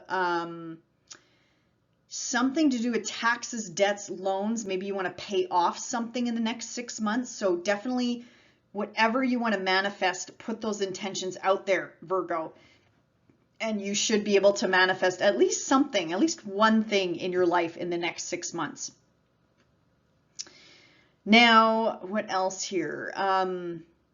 Also, the nodes have like fate, destiny, fortune attached to them. So again, make sure you're very clear with the universe on what you want to manifest. But at the end of the day, these are like things that we can't control. Like we really can't control eclipses and the nodes of fate and things like that. So, but still, I think it's a sensitive time. I think it's a really good time, especially with the trine, to welcome in something new that you want to manifest for the better in the next 6 months. Now, the full moon in Cancer, up there in your 11th house, again, this is really nicely aspected to Jupiter and Saturn, Virgo. So your 11th house is all about friends, groups, associations, your role in these associations or friendship circles that you belong to. This is also your hopes, your wishes, your dreams. And it is technically shining a spotlight on that 5th house. Again, pouring more energy into that 5th house of fun, creativity, romance, dating, creative projects, creative self-expression, children. If you want to manifest a family, actually, this could be a culmination point, Virgo. What am I thinking? This is a culmination point. So this is something coming to an head when it comes to a child, when it comes to your family, when it comes to a creative endeavor, a creative project, something coming to an end, a conclusion at the end of the month. I think this is really interesting too, because this is happening around the holiday season. If you celebrate the holidays at the end of the month, this could also have something to do with or bleed into family, like family gatherings, or again, whoever it is that you surround yourself with, whether that's good friends, good family, loved ones, relationships, children, whatever the case may be. Okay, so let's see here. Also, the full moon could have something tied international, something to do with international, something to do with legal matters or legal battles, teaching, higher education.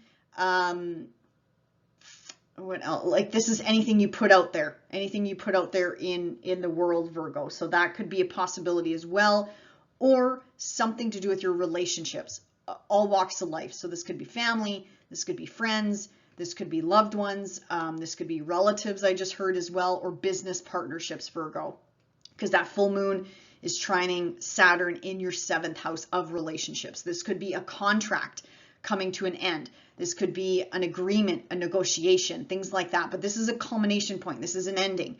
So that could be a possibility at this time as well, Virgo. Okay, let's talk about, Mercury in Capricorn. So Mercury going into Capricorn does take on a little bit of a serious, practical tone. Mercury in Cap just wants to get things done, Virgo. And Mercury is also trining your Virgo planets, placements, points. Now, Mercury is going to go retrograde though. So this is going to be happening again in your 4th house, 5th house. So there could be a miscommunication. There could be, and again, this could have something to do with family or your children, or something that you have to redo or just go over again. And this could be tied to a creative project, a creative business, a side hustle. I also just heard something about gambling. So do watch gambling around this time as well. Don't bet the farm, Virgo. That's always what I say, is like, you know, gamble, but I mean gamble with, you know, some intelligence behind it, maybe some what do you call those things on gambling? Like you can put limits on things like that. So do watch out for things like that as well. Any sort of contracts, agreements, negotiations that you sign around this time, there might be something you missed, or you got to go back over again or renegotiate something. So just keep that in mind. This could have something or tied to career. This is your planet, Virgo. I forgot to mention that too. This is your ruling planet. So this really could be any area of life. This Mercury retrograde could touch any area of your life. So career, work, something to do with mom and dad, family, children, anything to do with your relationships, whether that's friendships, love relationships, or work partnerships at this time. So anyway, nothing bad, just something you might have to reassess or go over at this time. So just be, excuse me, be mindful of anything you got to sign, especially when Mercury is retrograde. Just know that there might be just something you have to reassess either in January or later on down the road. You might have to revisit something at this time. Now, Venus and Scorpio in your third house. This is beautiful energy. Wherever Venus goes, she kind of smooths things over, Virgo. So for you, this is your communication sector. So your words are going to be like butter. They're going to come off the tongue rather well, I'm going to say, at this time. She's also an attractor, so she attracts love. I just actually heard, Virgo, if you are single, you could just meet somebody on the train. I heard that very specifically. You could meet somebody, like, you know, you're waiting for the train or something to come by. And yeah, you meet somebody while you're traveling around, like short distance traveling. I mean, this could be long distance as well. But I heard that loud and clear, Virgo. So I'm going to put that out there. But yeah, because she also attracts love in this area of your life. So my only thing that I'm warning folks about is Venus, when she travels into Scorpio, the underbelly of the world. When any planet travels through Scorpio, I call it like the underworld. You know, sometimes the shadow side comes out. So if you are in a committed relationship, Virgo, just be mindful your partner or you, this actually could be even you, could take on like a black and white mentality when it comes to love. Such as, okay, do you love me or do you not love me? Do you want to put a ring on it or not? It's either yes or no, black or white. That's sort of Venus in Scorpio. So if you notice that behavior change, whether it's in yourself or a partner, just let this transit pass. Okay, this is a roughly 4-week transit or approximately. So let her pass into your fourth house before you make any hasty decisions. Let's just put it that way, Virgo. But again, not a doom and gloom transit. I'm not trying to doom and gloom. It's just that, yeah, Venus can, you know, she's a blessing. Absolutely. She's a benefic. She's a beneficial planet. But in Scorpio, sometimes that can take on a darker, obsessive turn of events when it comes to love relationships in particular. So just be mindful of that Virgo this month. Now, Mars and Sag, this is, you know, heating up your fourth house, a home family foundation. Virgo, if you're doing any renovations this month, excellent time to do it. Excellent time. Mars is going to give you the motivation, the passion, the drive to get things done around your home, whether it's just repainting something, redoing something, busting down walls, or rebuilding something in your home. Excellent energy to get it done. Excellent. I love this energy for you. The only thing, again, every planet has a light side and a shadow side, okay? Mars in the fourth house could create some tension, some conflict in the home. in your immediate family. So children, whoever it is that you live with at this time. This is also parental access. So this could be conflicts with parents, even if they don't live with you, but this could be conflicts with mom or dad or authority figures in your life at this time, Virgo. So just keep that in mind. You're going to be a little bit spicy when it comes to home related matters. Just channel it. Okay. Channel it, exercise, get the energy out of your body if you feel a little bit tense or uptight at this time. Okay, so think back, Virgo, to May and June of this past year. What was it that you were trying to manifest or put in motion? Jupiter and Saturn had a sextile back then. We are finally getting some positive movement forward when it comes to these two areas of your life. So again, partnerships, friends, love, business, contracts, agreements, negotiations, marriage, and something to do with international matters, international waters. This is also religion, law, teaching, higher education, long distance traveling, anything to do with the justice system. This is citizenship, immigration, passports, paperwork, dealing with the government, dealing with, again, anybody on another shore that lives far away from you. So Virgo, what was it that you were trying to manifest back in May and June? You should start to see some momentum this month. If you haven't already, you should start to see things moving forward, especially with Jupiter at the end of the month going forward in your 9th house of long distance travel and the legal system and religion and law and things like that. So that's the beauty of this month. We're going to see this pick up even more when Uranus goes direct next month. And I know we have Mercury retrograde, I know, but we already talked about that.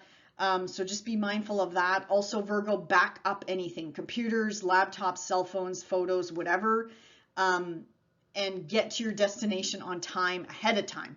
Sorry, not on time, ahead of time. So things like that. But when it comes to the big heavy hitters in the sky, or Jupiter and Saturn, these are social planets. We should start to see external circumstances coming together finally, or that paperwork finally coming through, your passport finally coming through, paperwork, anything to do with international, like I said, finally coming through, or educational pursuits finally moving forward, or whatever the case may be. So all in all, Virgo, I think it's going to be a nice month for all of us. So I wish you all the best in December, and we'll talk to you again next month. Bye for now. Hey Libra, so let's talk about where I think your focus is going to be this month. So you see that pile up at the bottom of your chart, Libra. This is 3rd house, 4th house matters. So the 3rd house is quite busy. It's anything to do with day-to-day. It's your transportation. It's how you get around. It's short distance trips and traveling around your immediate environment or area where you live. This is communications, so text messages, emails, communications, phone calls. This is also the house of siblings, cousins, neighbors, relatives, things like that, Libra. So that's going to be part of your focus this month. We also have a new moon in there too, which we'll talk about. But then once the sun moves into your 4th house of Capricorn, this is going to shift matters to family, home, and foundation. Also maybe something to do with mom, father figures in your life as well, Libra. So that's where I think the focus is going to be this month. Now, we have a beautiful new moon in Sagittarius in that busy 3rd house of, as I mentioned, transportation, communication, short distance traveling, siblings, cousins, neighbors, relatives. And I love this new moon because it's making a trine up to the North Node and Chiron in your 7th house, Libra. This is opposite to your sign.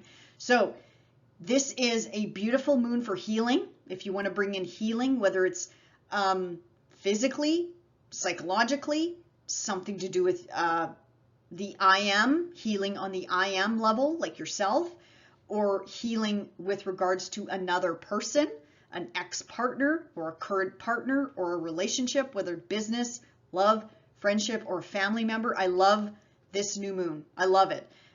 Bring in, call in whatever it is that you want to manifest in this area of life, Libra. And again, this is tied to fate, fortune, destiny. So even if things don't manifest exactly as planned, the universe always has our back, Libra. You know, what's that saying? Humans plan and the universe laughs, you know, something along those lines. So what I mean by that is, you know, if you want to, you know, for example, call in a new partner, you know, I want to manifest this partner in my life. The universe doesn't give you what you want. The universe gives you what you need. And I know that's hard to hear at times. I'm just using this as an example because it is tied to your 7th house of partnership. Whether you want to call in the perfect partner in business, love, friendship. Again, or it could have something to do with healing on a soul level yourself, or healing from, again, a past partner like an ex, or something to do with family, friends, things like that. So Libra, all in all, a beautiful new moon to call in whatever it is that you want to manifest over the next 6 months. Could be as simple as, you know what, you want to manifest a new car. Plant those seeds of intention right now, and the universe should deliver you something in 6 months from now, Libra. Full moon in Cancer. Again, this one is really nicely supported by Jupiter in your 8th house of finances, shared finances, and Saturn down in your busy day-to-day work house. This is also health and pets as well. So Libra, this is up in your career sector. So this is the top of your chart. So this is your public reputation, your public status. This, I just heard citizenship. Okay, so I'll throw that out there, citizenship. This could have something to do with mom, dad, authority figures in your life, bosses. This is a culmination point, Libra, so this is an ending. This is like something that's, you know, coming to a point, coming to a head, and then you're moving on from it. This could also, excuse me, because it's in Cancer, could be related to a family matter as well, like your immediate family. And it is shining a light down in your 4th house too. So a family matter could be coming to a culmination point at this time as well, Libra. But regardless, you have the support of Jupiter, you have the support of Saturn, and again, this could be tied to your finances, more so shared finances. Maybe a partner's finances increase at this time. Maybe you get a bonus or a raise at this time. Something along those lines. You might get a perk at the end of the month here, like a blessing coming in. And again, work is definitely highlighted. So, you know, hopefully it's something like a bonus or a raise at work, Libra. But like I said, it could also be something to do with shared property, shared assets, debts, taxes, loans. Again, I keep hearing citizenship. Okay, yes, citizenship. Or something to do with a health-related matter, a pet, or something to do with your day-to-day habits, routines, or diets, or nutrition. So what else here? Mercury and Capricorn. So Mercury is, again, going to be highlighting these 3rd and 4th houses for you. Now, Mercury and Capricorn takes on a bit of a serious tone, like just wanting to get things done, nose to the grindstone, go, go, go. It's a very practical energy. But Mercury's going retrograde. So there's something here between your 3rd house and 4th house you might have to go over. You either maybe missed a detail, missed a contract, missed a communication. I would recommend not to be quick or hasty on the keyboard this month, Libra, especially with Mars in your 3rd house of communication. You're going to have a sharp tongue. You're going to have an extremely sharp tongue over the next 4 to 5 weeks, Libra. So keep that in mind when you're firing off text messages, communications, whatever the case may be. Just be very mindful, especially towards any sort of relationship. So love, business, family, or in the workplace as well. So Libra, not the end of the world. It's just Mercury is going back and forth between these two houses for a reason. There's something that you need to redo, reinvest in. I also heard reinvest, whatever that means. You know, go over the details. You missed something, whatever. Not the end of the world. Do make sure you back up, you know, photographs, your computer systems, whatever the case may be.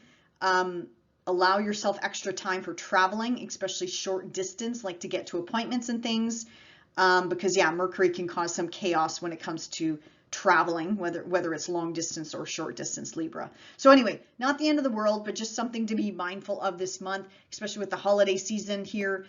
If you do celebrate at the end of the month, yeah, Mercury can cause some mayhem here. Check your receipts. I also heard that too.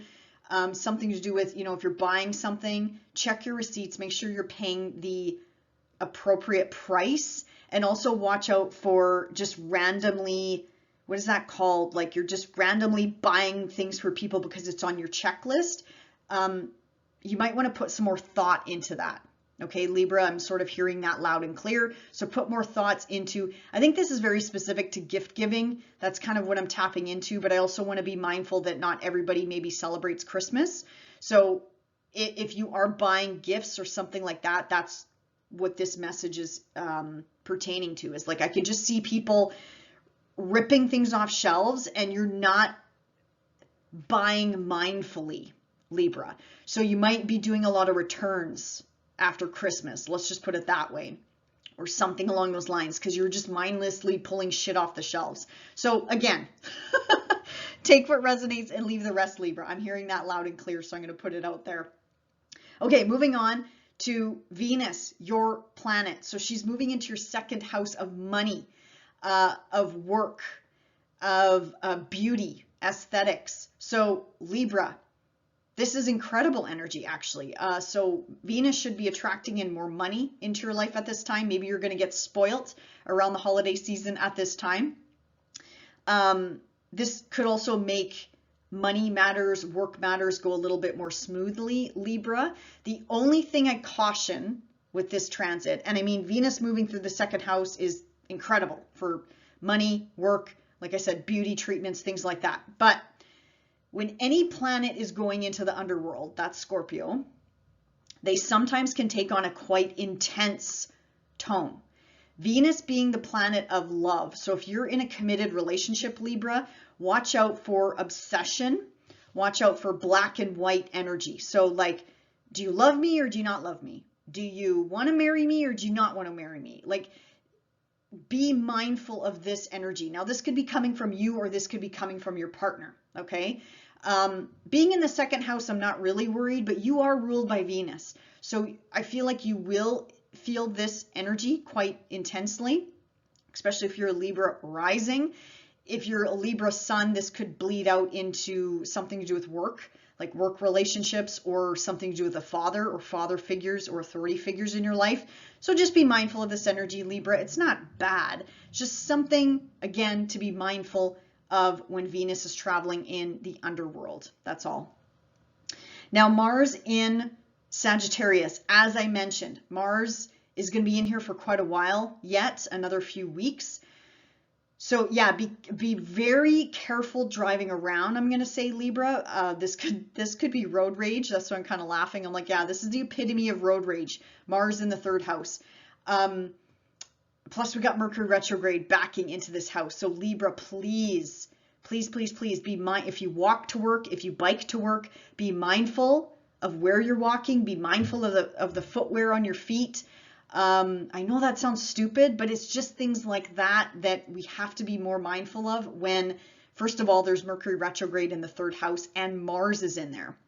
So be mindful getting around, be careful driving around, try to get to the airport on time, get to your destinations early. Sorry, not on time, early, because you just don't know when that construction is going to pop up. You don't know if there could be some sort of delay or backup in front of you and you're like getting frustrated behind the wheel, right?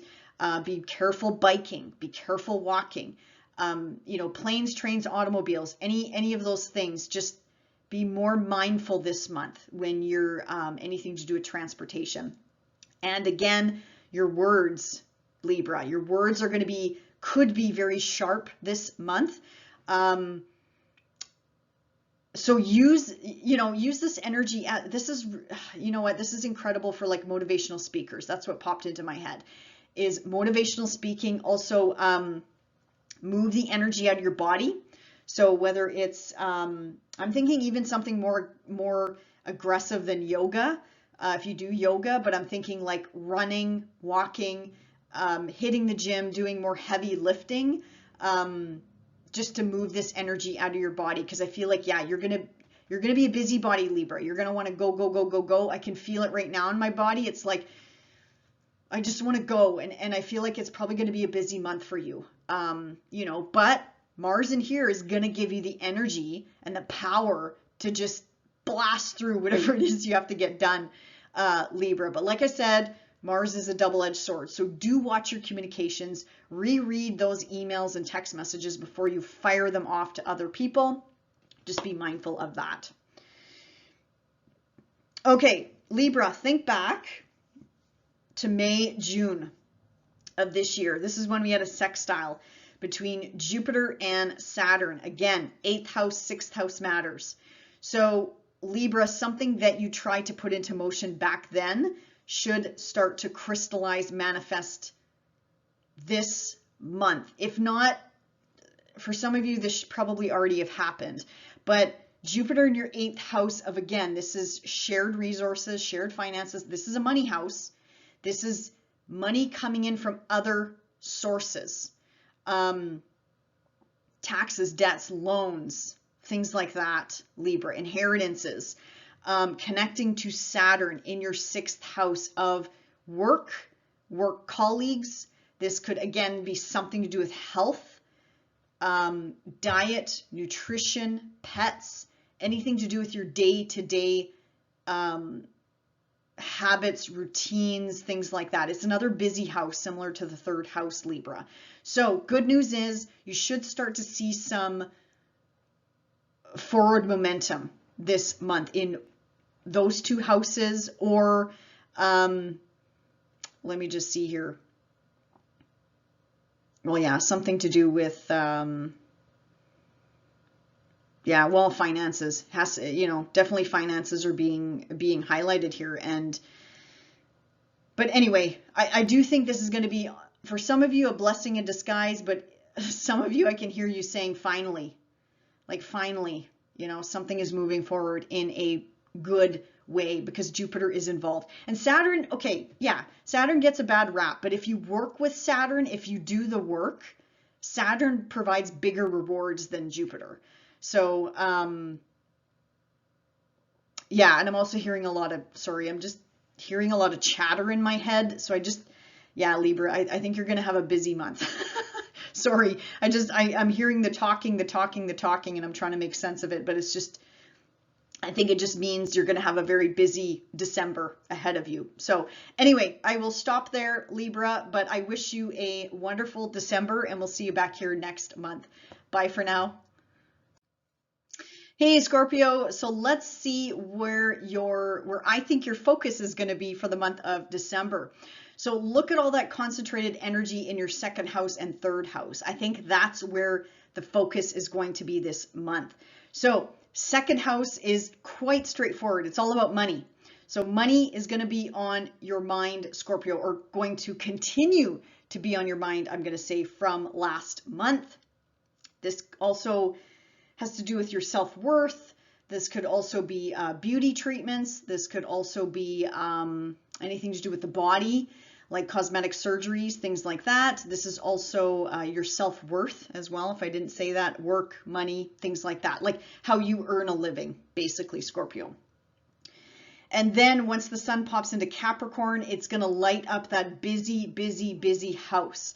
This is all about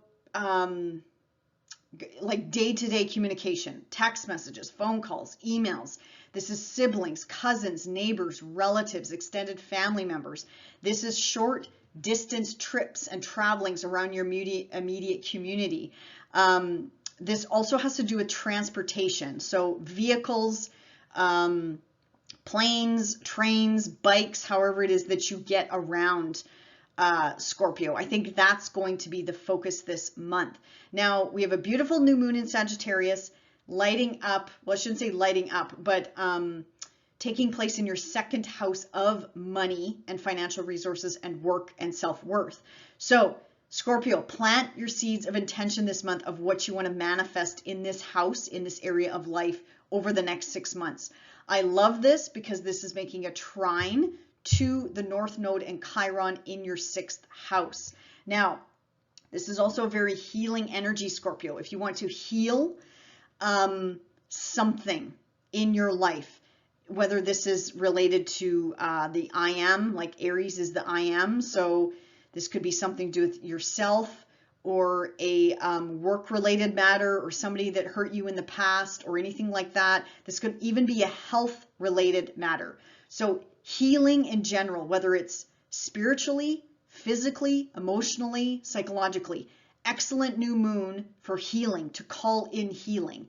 And it's also there with the North Node of fate, destiny, fortune as well, Scorpio. So I love this new moon. Work with it. Call in whatever it is that you want to manifest in your life. And again, if you're looking for healing, this is the new moon to do it as well. Now, the full moon is activating the top of your chart there up in Cancer. Now, this is putting a spotlight on, again, traveling, but this could be long distance or short distance. This is a culmination point and ending with a legal matter, something to do with citizenship, immigration, international matters or international waters, or dealing with people from different cultures or different backgrounds. This could also be the justice system, a court-related matter. This could be religion. This could be teaching. This could be educational pursuits, college, university. And again, I probably already said it, long distance traveling, but it's also lighting up that 3rd house, which I already mentioned, like day-to-day matters, day-to-day running around, communication, text messages, siblings, cousins, neighbors, Scorpio. So this is a culmination point. This is an ending, and it's being supported by Jupiter in your 7th house of relationships and Saturn in your 5th house of children, creativity, romance, dating, and self-expression, Scorpio. Yeah, and these are in water signs too. The full moon in Cancer, water sign, Saturn, water sign. So depending on what you're watching for, this could even be a big water trine in your chart, which is really, really, really beautiful. This could also be a culmination point when it comes to home, family, foundation. It is happening at the end of the month. If you do celebrate the holidays, Christmas, this is a beautiful energy of, you know, families getting together, people that you haven't seen in a long time. Again, if you have family internationally coming in from another state or province or country, you know, gathering under one roof, that could be this full moon as well at this time on the 26th. Okay, now Mercury is going to be back and forth with your 2nd house and your 3rd house. So Scorpio, back up photographs, your computer, your laptop, whatever. Back up all that stuff, all that good stuff. Make sure you get to your destination beforehand. Like try to leave the house earlier, because if you leave late, you might be met with delays or, I don't know, something happening in front of you, construction, things like that, frustrations on the road, things like that. Just be mindful of that with Mercury going back and forth in that transportation sector. So, airplanes could get delayed, trains could get delayed. Again, there could be delays on the road as well. But Mercury backing into your 2nd house, this tells me you got to redo something. You got to go over something again. You got to double check the details on I just heard a home related matter, so I'll put it out there. Home related matter, or a work matter, or a money matter, or even something to do with beauty treatments. I would caution against that. Make sure,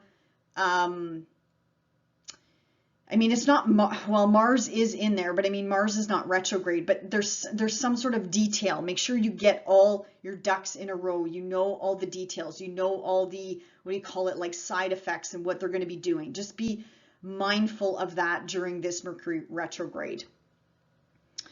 But again, not the end of the world. Mercury goes retrograde like 3-4 times a year. It's not, it's whatever. It is what it is, you guys. We have to just live with it. Keep living your life.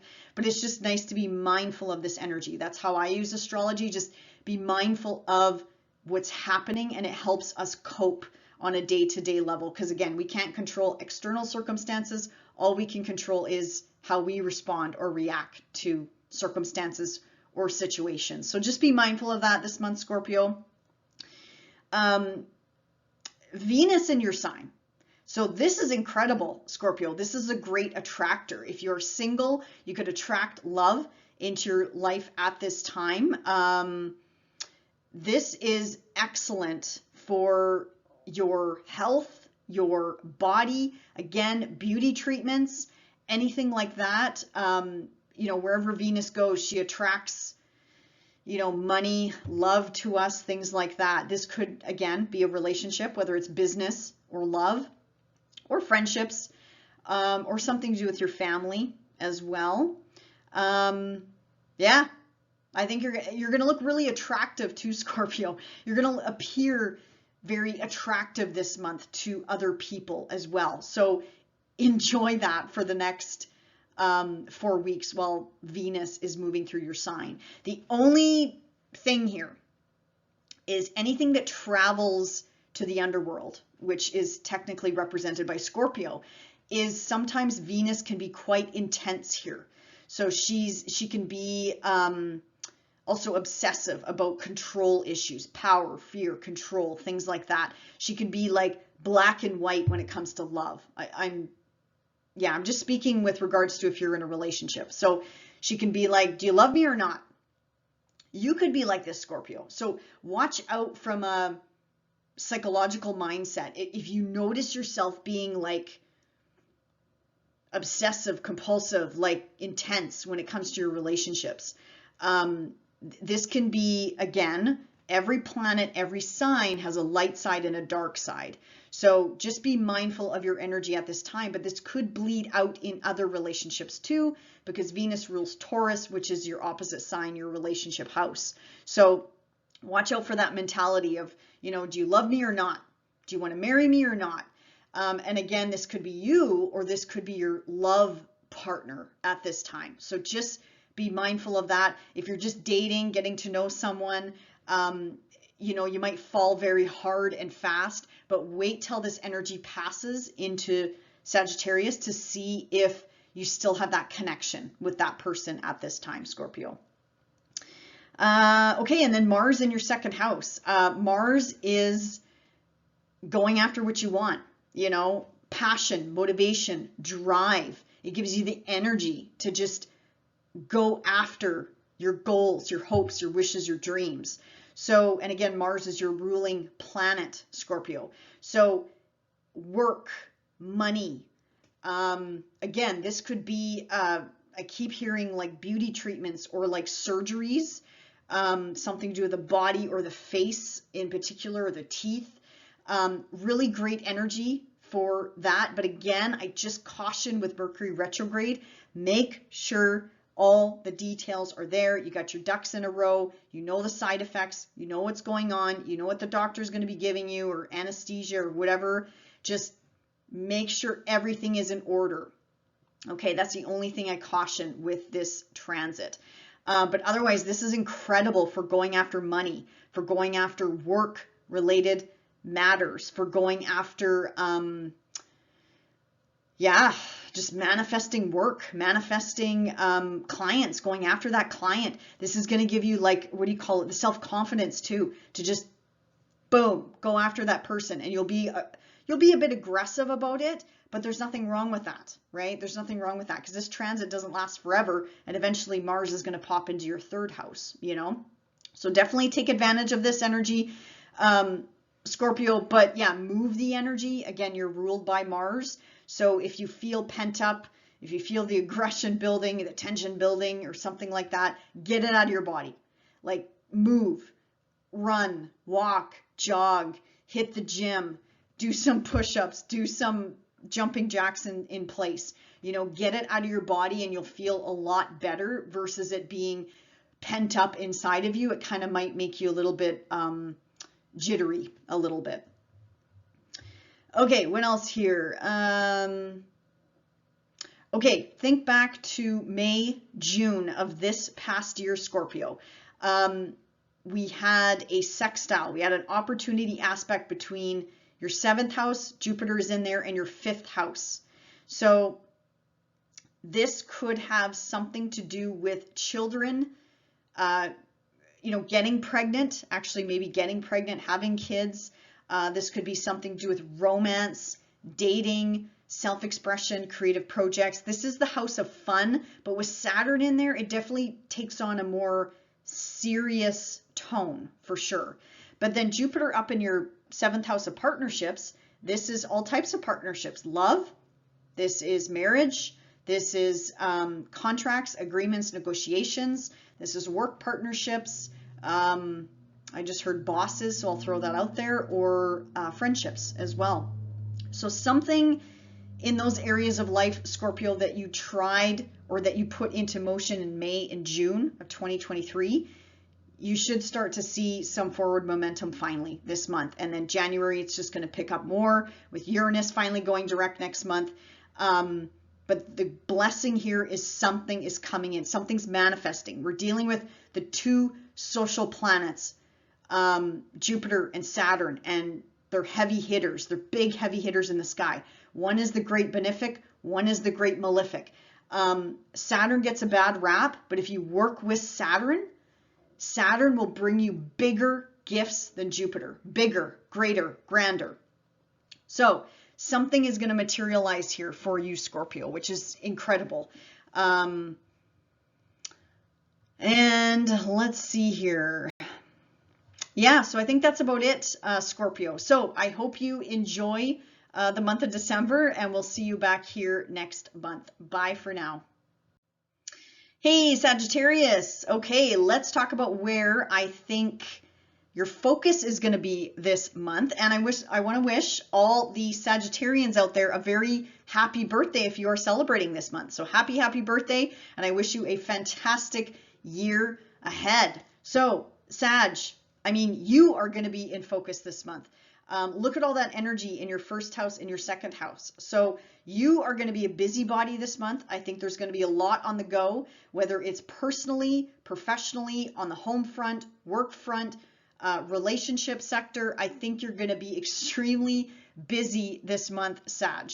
Now, the sun moves into Capricorn on the 21st, officially ending and closing out your birthday cycle.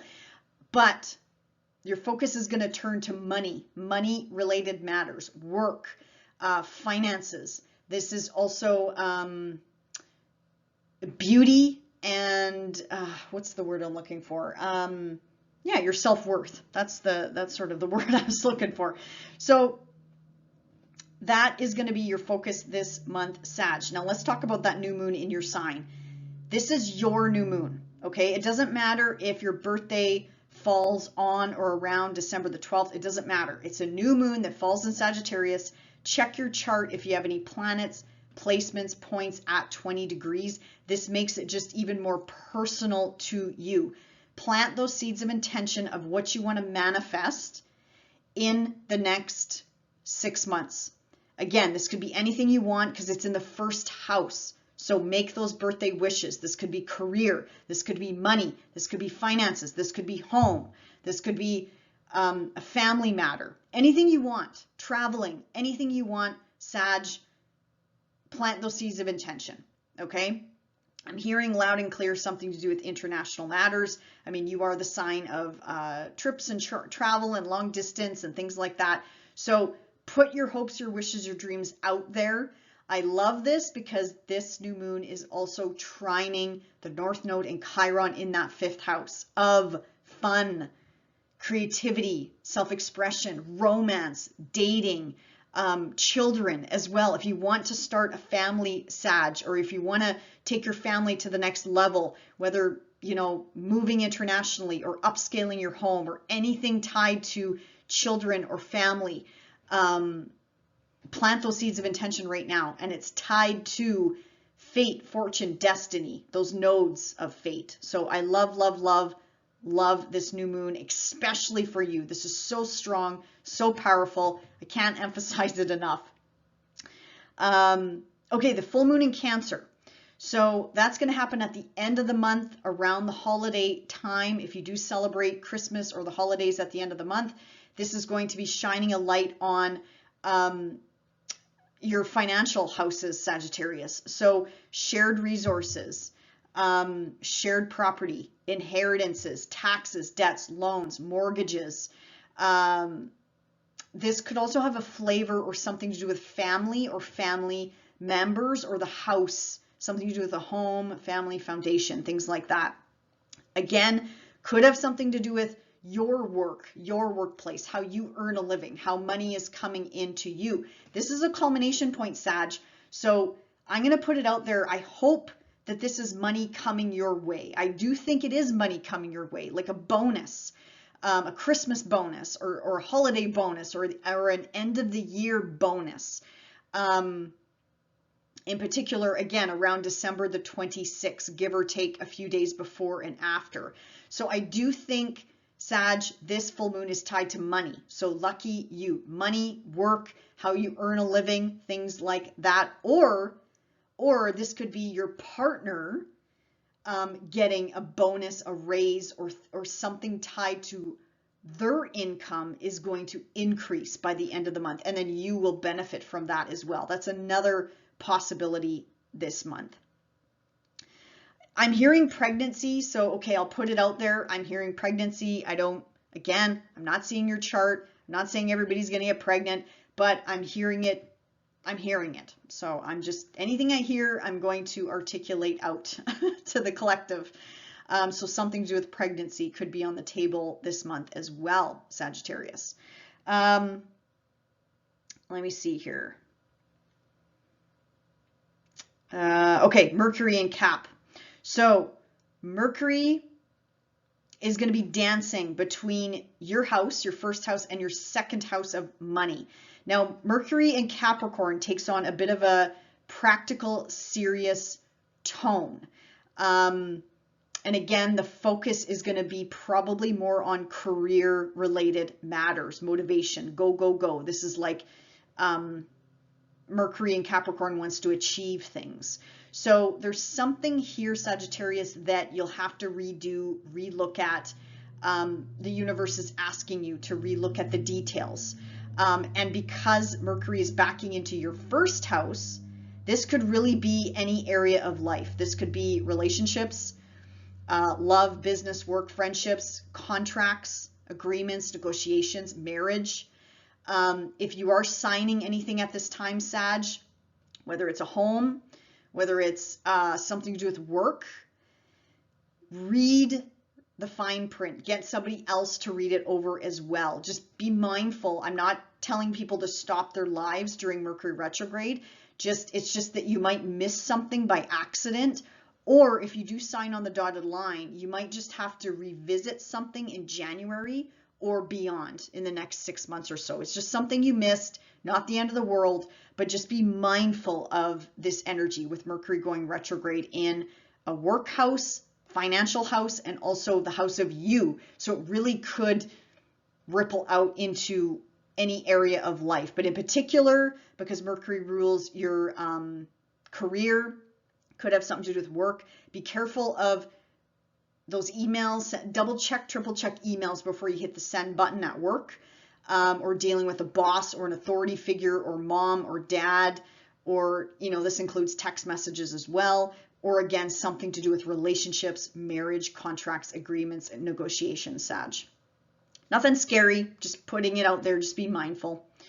Okay, Venus is popping into your 12th hidden house.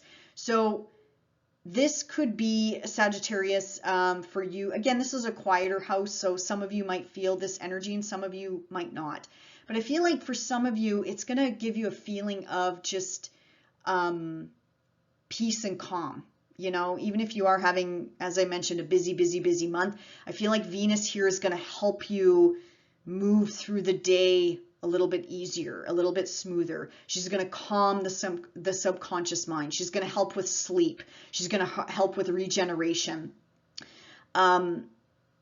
She also, you know, this is a spiritual house, Sagittarius as well. So really great for meditation, again, quieting the mind, going within.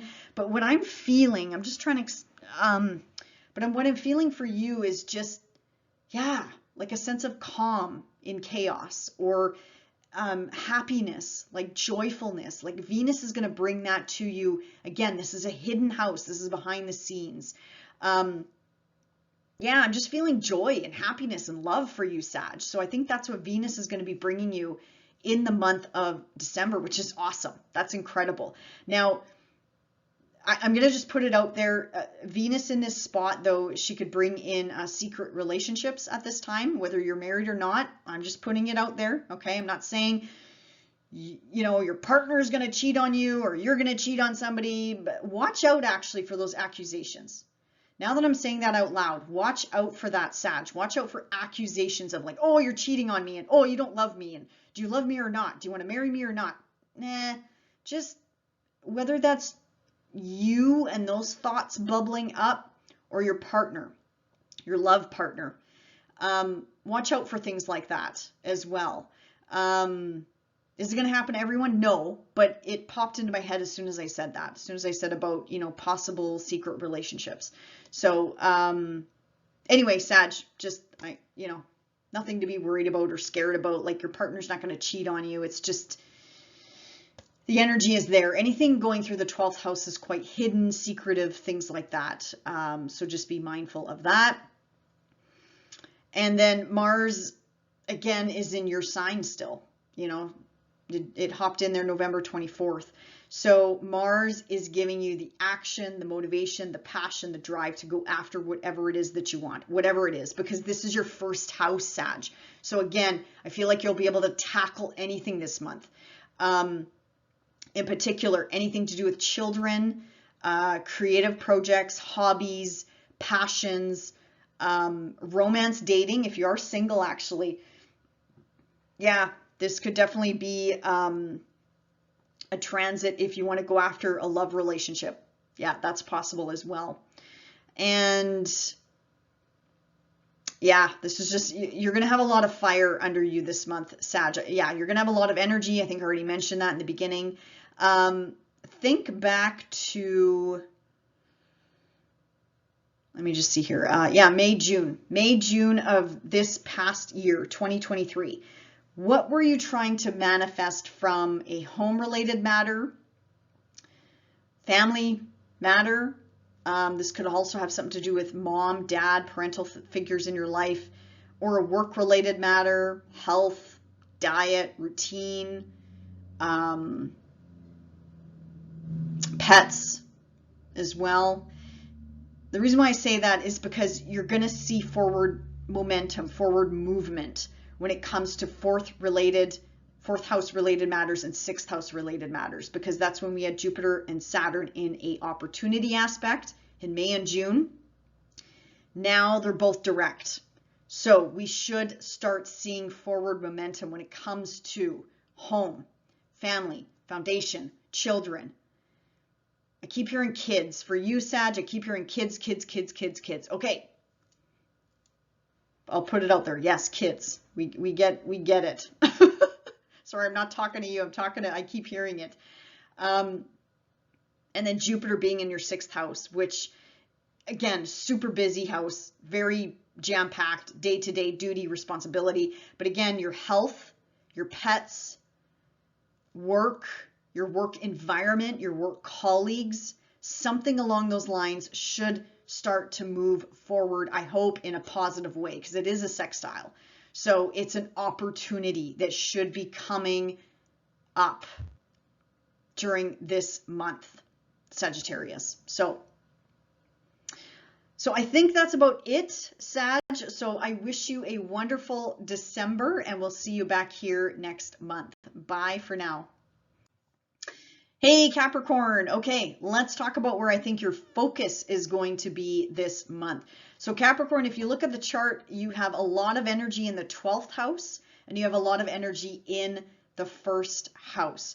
So Capricorn, I think the focus this month could be focusing on wrapping up multiple areas of your life so you can move on to something new. And whether that's this month or whether that's in January or even February, you're trying to wrap something up, maybe even in November, so you can take on something new this month, Capricorn. I think that's where your focus is going to be. 12th house could also have something to do with spirituality. I just heard training. Okay, so if some of you are training, I'll put that out there as well. The 12th house is closures, endings, loss, grief. Again, wrapping things up. Also, it's the house of not only spirituality, but like dreams, like literal dreams, manifesting dreams. Maybe you have a dream of something and you're trying to manifest it. That could be a possibility as well, because you do have a new moon in here as well this month. This is a really behind the scenes transit when the sun is going through this house. So pamper yourself, take care of yourself, health, well-being. I know Capricorns hate hearing this kind of stuff, but because Capricorns are usually all about work, workaholics. I'm a Capricorn rising and a Capricorn moon. So yeah, I get it. I can say that. I get it. I get your energy. But yeah, this is really a time to give yourself permission to slow down, take it easy, make sure you're getting enough sleep, rest, hydrate, things like that, Capricorn. Just take care of yourself, because once the sun moves into your sign, happy birthday, by the way. So happy birthday to all the Capricorns that are celebrating this month. Once the sun moves into your sign, this is when you're going to get your groove back. This is when you're going to get your light back. You're going to feel it in your bones. You're going to feel it in your body. You're going to feel it in your soul. I love this. And especially when Mars pops into your sign, you're going to really be like electrified. You're going to really be like go, go, go, go, go for the next 6 weeks. But anyway, we'll get to that next month when Mars moves into your sign. So with all this energy, Cap, in your first house, this could again bleed out to all areas of life. So career, public reputation, dealing with bosses, authority figures in your life, home, family, foundation, also your relationships of all kinds. So friends, groups, associations, people that you surround yourself with, love or business as well, Capricorn. So your focus this month could be on a lot of different things, but I think it's going to be a productive month for all the Capricorns out there. Like, you're going to feel that forward momentum, which I'll touch on at the end of the video here. So I want to talk about these new moons, or sorry, the new moon and the full moon, because they are incredible this month. So new moon again in that quieter house. So Capricorn, again, if there's anything you want to manifest in your life, anything at all, hope, wish, dream, spirituality, healing, something to do with healing, home, family, foundation, mom, dad, some sort of healing that you want to do in that area of your life, or bring in, I should say, call in. This is a perfect new moon to do it. The new moon is trining the North Node in Chiron in your 4th house of home, family, foundation, mom, dad. The mom-dad access, parental access, authority figure access. But if that doesn't resonate with you, spirituality, again, you're getting ready for a new cycle. This is like getting ready for a new cycle. And the 12th house is magic. Like, it's magic, it's spirituality, it's anything hidden. It's, you know, your hopes, your wishes, your dreams, something that you want to bring to a culmination point. Maybe something to do with traveling. I do keep hearing spirituality. So, you know, religion, law, spirituality, the justice system, things like that, Capricorn. The point is, plant your seeds of intention now, whatever it is that you want to manifest in the next 6 months. This is a magical new moon because it's tied to the nodes of fate and fortune and destiny. So even if something doesn't manifest to the T, you know, to whatever it is that you want, to the point, that's the nodes of fate, you know, intertwining your hopes, your wishes, your dreams, because the universe is going to deliver to us what we need, not so much what we want. And I know that's hard to hear sometimes, but that's just life. That's how the universe works. That's part of the universal law. So, but regardless, plant those seeds of intention. I also heard, you know, things are going to manifest for Capricorns bigger than they ever have imagined. But this ripples out many years from now. This is not just today in this moment in time. But this 12th house new moon is extremely powerful, extremely magical. Don't underestimate anything in your 12th house, any transits to the 12th house, especially if you have planets, points, placements at 20 degrees of Sagittarius in your 12th house. So yeah, there's a big, powerful connection here, Capricorn, to your future. Yeah, I'm going to stop there because I could go on and on and on with the messages I'm getting. But anyway, the full moon in Cancer. Full moon in Cancer is happening in your relationship zone. This could also have a connection to family, relatives, people that you surround yourself with, work partnerships, just people you haven't seen in a long time, I'm picking up. This could also be contracts, agreements, negotiations. This could also be marriage. This is a culmination point, Capricorn. So this is an ending. This is a moving on. And it's being supported by Jupiter in your 5th house and Saturn down in your 3rd house. So it could be tied to I just heard connection. I was going to say communication, but I heard connection. Okay, communication, connection, whatever that means. This could have something to do with transportation. This could have something to do with short distance traveling around your immediate state or area or province or city or town, wherever you live. This could have something to do with children, creativity, self-expression. Specifically, I'm picking up art, painting, something to do with the hands. So like, I don't know if it's like woodworking or hobbying, something to do with the hands and hobbies. I'm picking up as well, Capricorn. So beautiful full moon at the end of the month. You know, when we gather with family, friends, people that we love, if you do celebrate the holidays, Capricorn, it is a beautiful full moon, absolutely, in Cancer. And it is a shining a light back on you, Capricorn. So expect the unexpected. I don't know, anything can happen at this time. And I'm getting sort of like a magical feel to it, you know, a blessing possibly coming in at this time as well. I mean, Jupiter is involved. Jupiter is the planet of expansion and blessing, rules your 12th house there, also rules your 3rd house. So blessings could be coming in this month, Capricorn. Absolutely, for December. I'm feeling a good vibe for Capricorns, okay? And it's not because I'm a Capricorn. I'm feeling it in general, for the general population. So I think Capricorns are going to have a good December. I'm going to put it out there. Okay, Mercury in your sign. Now, Mercury is going to be going back and forth between the 1st house, 12th house, Capricorn. So there's just something that you might have to redo, relook at, go over, renew, reactivate, regenerate, something along those lines. Being in your 1st house, it really could touch any area of your life. This could be a work matter. This could be a health related matter. This could be something to do with a pet. This could be something to do with an educational pursuit. This could have something to do with long distance traveling, trips, training, people at a distance. Yeah, I'm picking up paperwork, legal matters, court matters, communications over great distances, things like that. Not the end of the world, just something to be mindful of. If you are traveling long distance, Capricorn, get to the airport way ahead of time, or get to your destination ahead of time. Leave the house early, because Mercury retrograde traditionally is, you know, cars acting up, transportation acting up, construction popping up out of nowhere, delays, things like that, like frustrating things like that. And Mercury does rule your 9th house and 6th house. So again, could be a work-related matter, could be a misunderstanding between you and a coworker.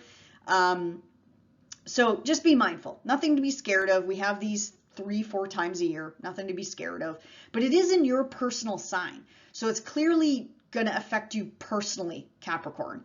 So do keep that in mind. Also, I like Mercury going back into your 12th house. Actually, I feel like you're going to re-look at a dream, a hope, a wish, a dream, something to do with spirituality, possibly. And this is going to make you bring it to the forefront or carry the energy forward in some way once Mercury goes direct. So I love that for you. Absolutely. Maybe something you're going to integrate into your day-to-day work or with clients or something like that too, Capricorn. Now, Venus in Scorpio, this is your 11th house of friends, groups, associations, people that you surround yourself with, also your role in these groups and associations that you associate with. This is also, again, your hopes, your wishes, your dreams. Capricorn, I'm just feeling super pumped energy with the future, something to do with your goals, your future goals here. So take advantage of this energy while Venus is transiting the 11th house.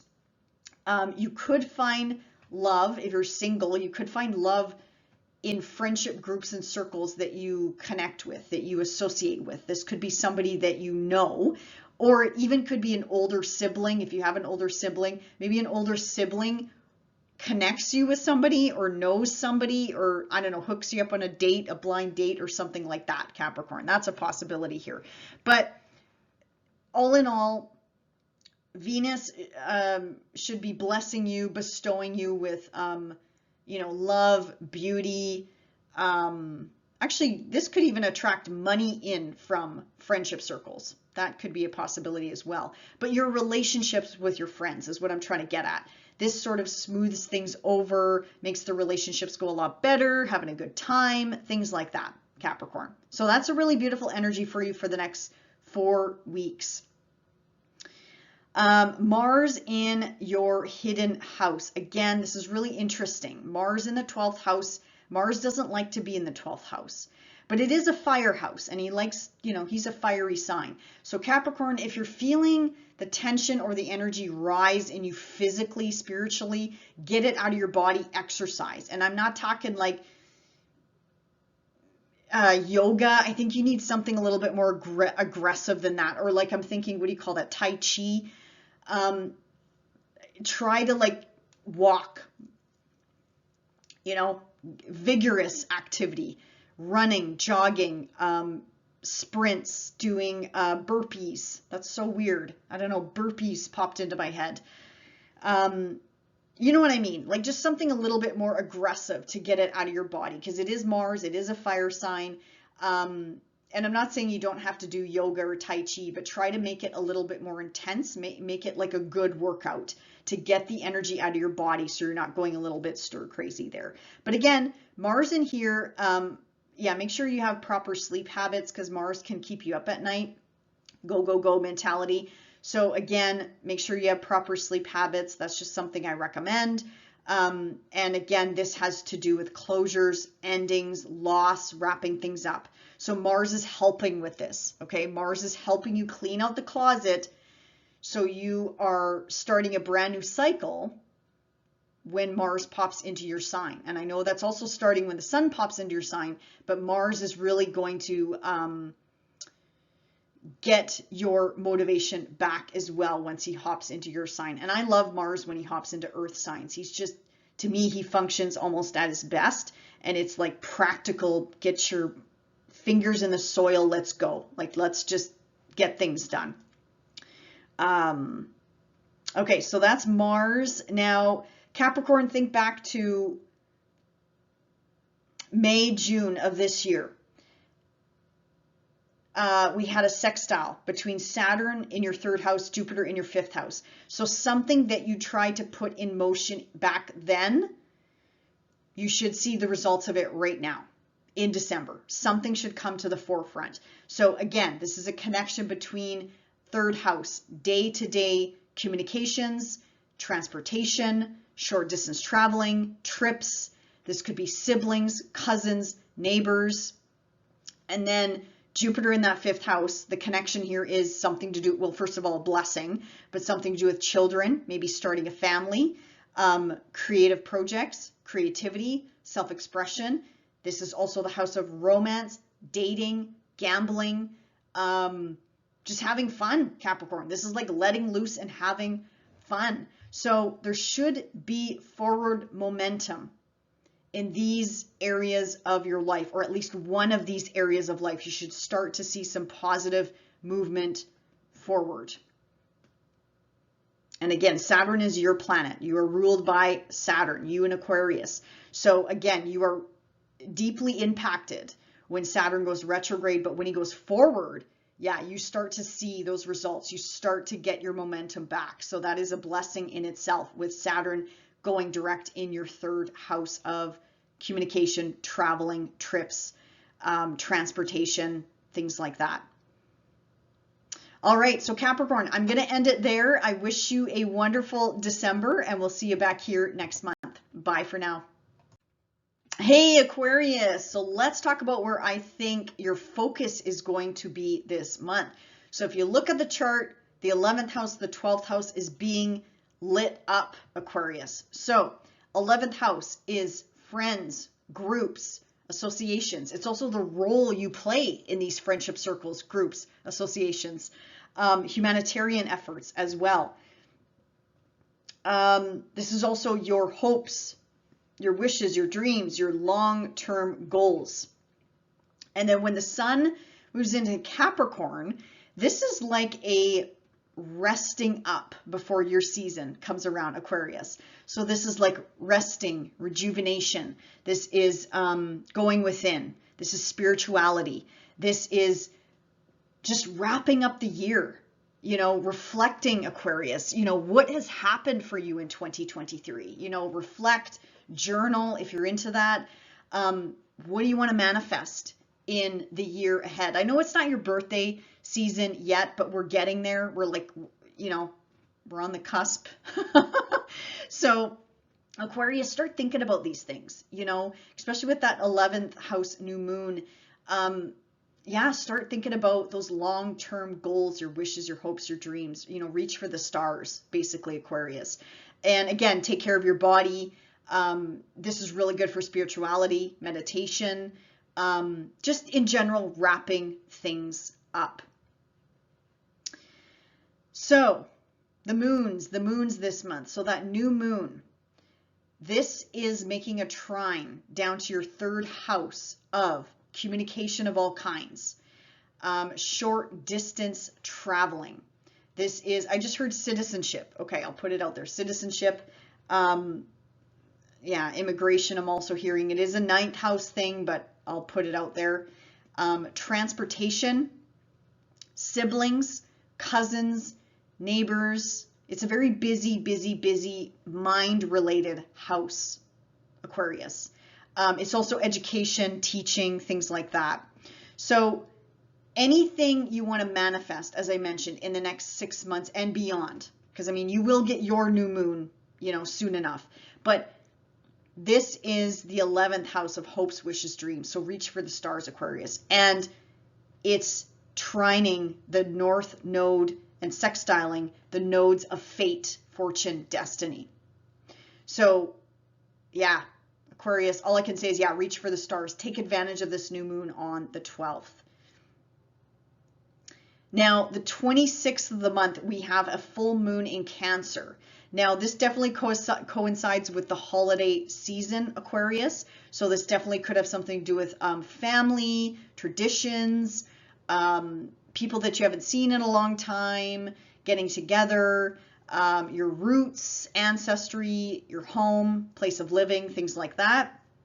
But it's also a culmination point in your work sector. Work, your health, your well-being, your diet. This could have something to do with a pet as well. So this is a culmination point.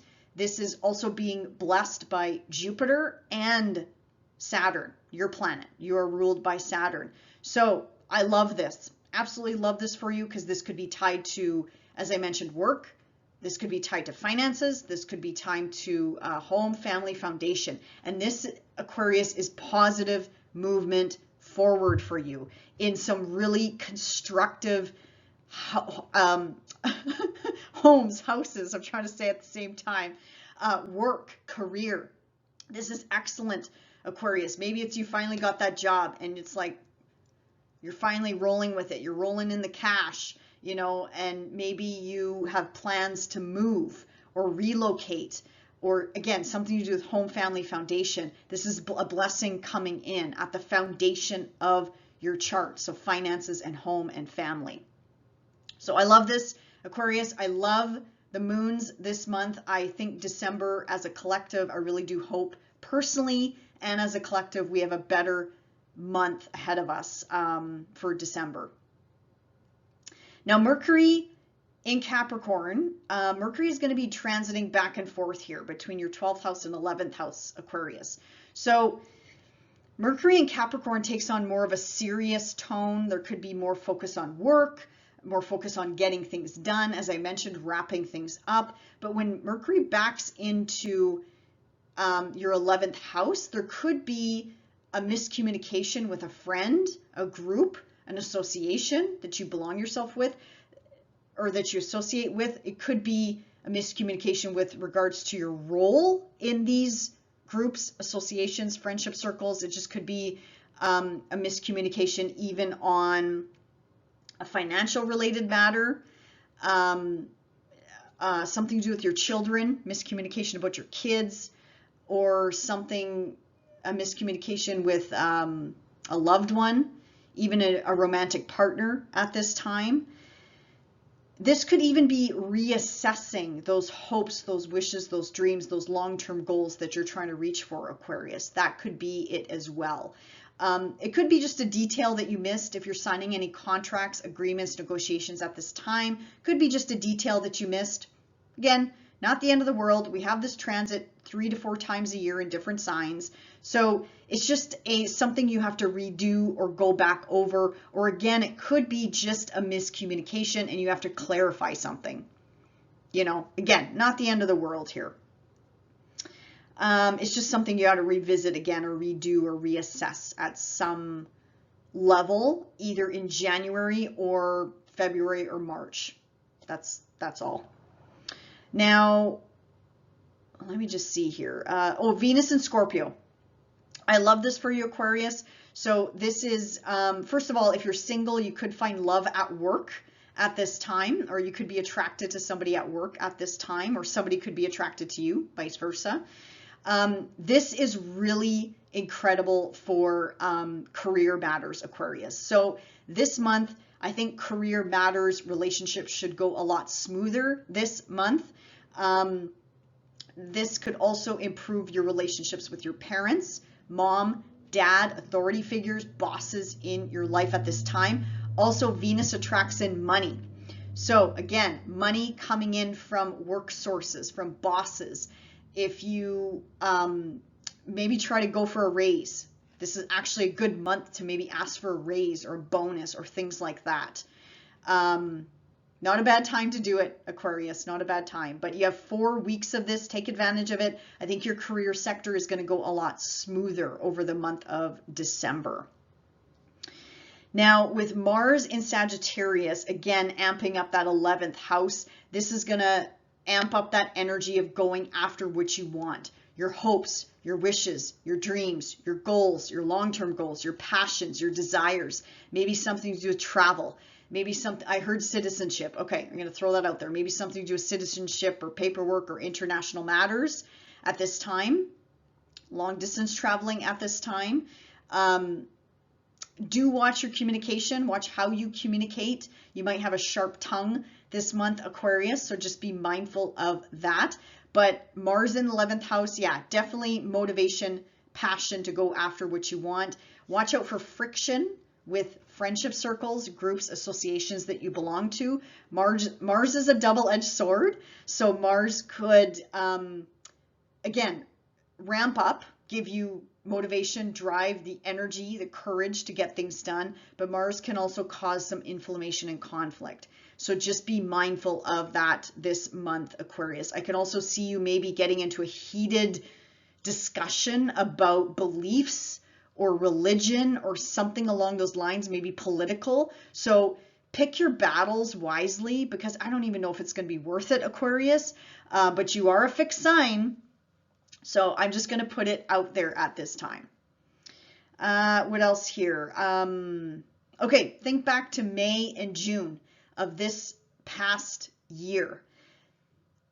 We had a opportunity aspect between your second house of work, of income, of your values, your self-worth, and your house of home, family, foundation, Aquarius. So what is something that you put into motion back in May and June? You should start seeing results this month, because Saturn is direct. Jupiter will be direct at the end of the month. Jupiter is standing still this month. Very powerful, very, very powerful, and Jupiter's bringing blessings to your home, your family, and your foundation. If you want to move, Aquarius, this could be a possibility, especially if your moon, wherever your moon is sitting in your chart, if Saturn is making an aspect to your moon or Jupiter making an aspect to your moon, that's like a double blessing sign of home, family, foundation coming to the forefront, like moving, finding the perfect home, the apartment, whatever the case it is that you're looking for at this time.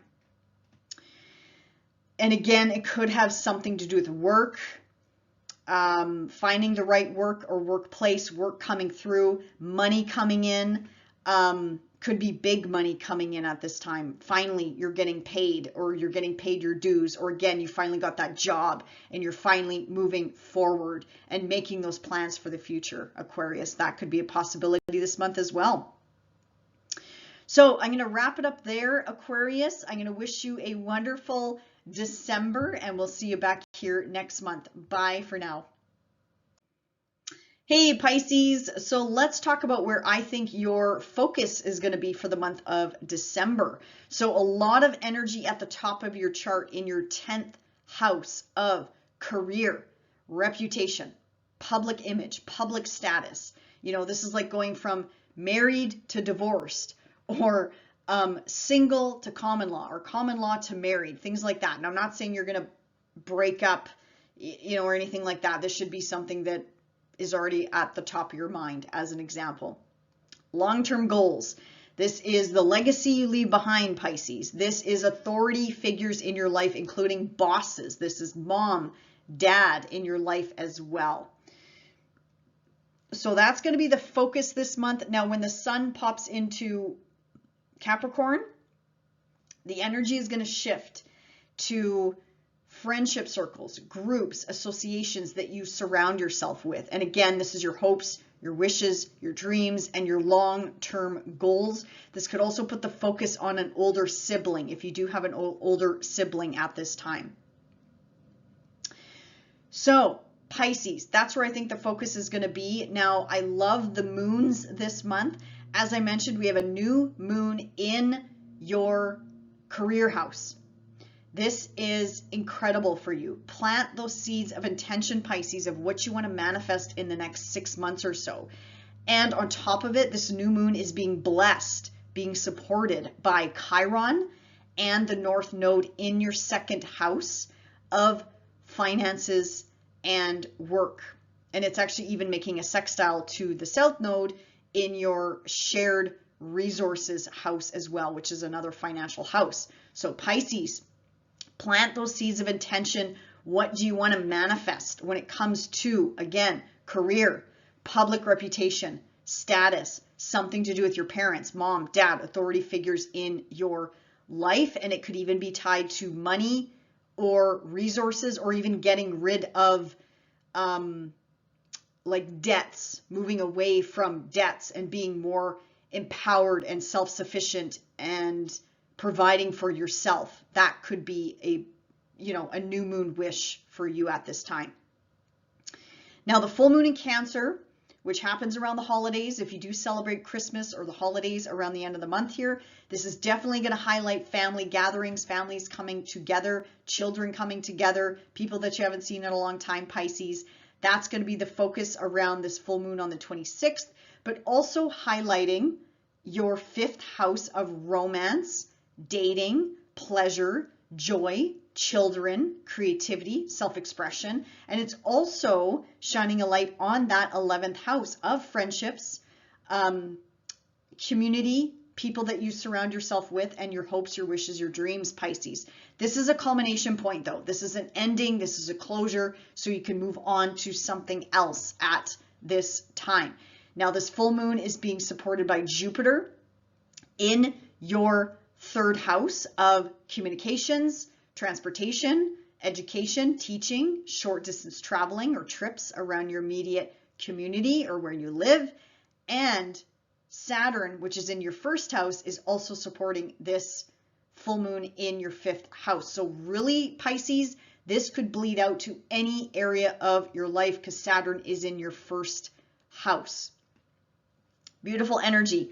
Beautiful, beautiful energy, Pisces, this month with both lunations. I'm hoping, I'm very hopeful that, optimistic, I should say, that December is going to be a much, much better month than, say, October, November for us. I just feel like it's going to be, the energy is going to shift.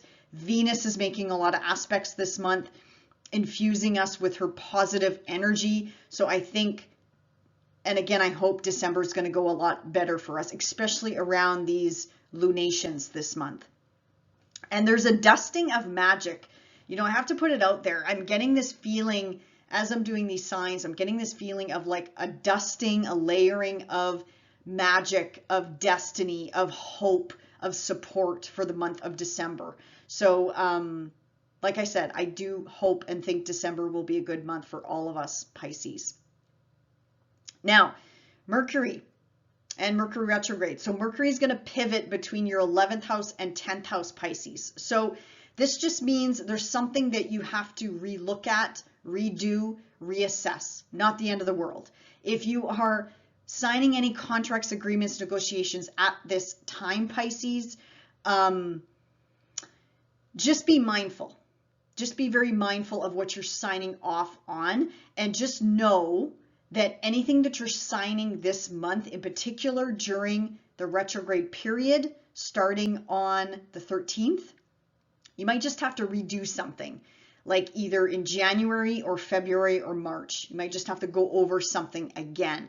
Or maybe this is something you're correcting this month that you've already done, and then you're correcting it this month. And it could have, again, something to do with your career, something to do with mom, dad, or authority figures in your life, or friendship circles, groups, memberships, associations that you belong to, or again, a communication with an older sibling, if you do have older siblings at this time. Mercury rules your 4th house and 7th house, Pisces. So this could have something to do with marriage, as I mentioned, contracts, agreements, negotiations, any walk of life when it comes to a relationship, or something to do with home, family, foundation at this time. Watch out for contractors at this time too. You might not be getting your money's worth, Pisces, or something. Just watch out for that kind of stuff. You know, also transportation is tied in here too, because Gemini is your 4th house. So yeah, just be mindful this month. Nothing to be scared of. Just be mindful of what you're signing off on. Be mindful of what you're buying. Even selling. If you're selling services, make sure your clientele knows what they're getting.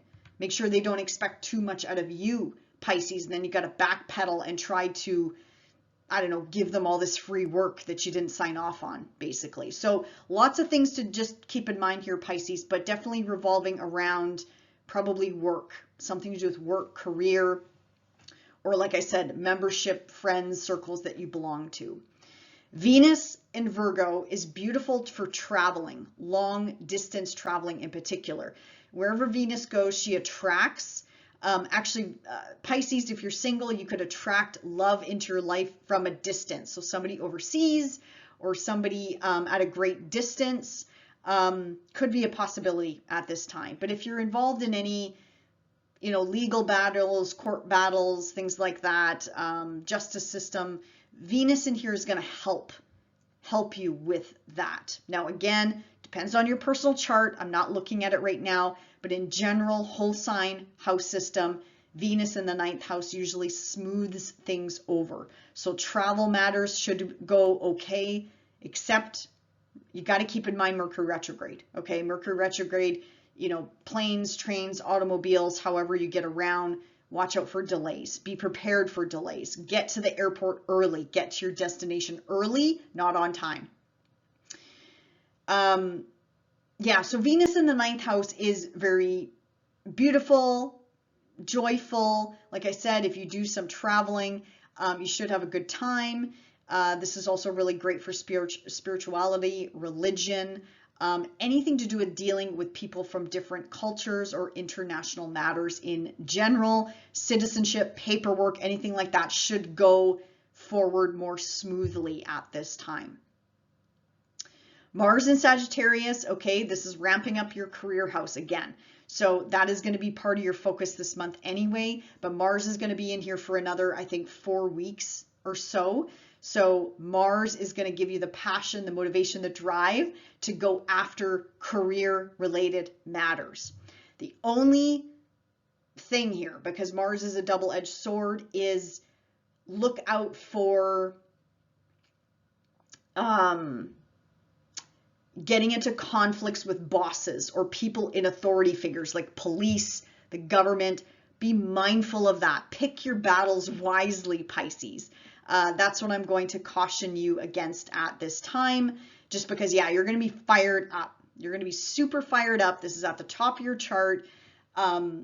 Just know any actions you take this month could affect your public reputation or public status in a beneficial way, but it also could harm you because Mars is that double-edged sword, Pisces. So just if you're feeling all ramped up and feeling all feisty, get away from the situation if you can. Exercise, hit the pavement, walking, running, jogging, hit the gym.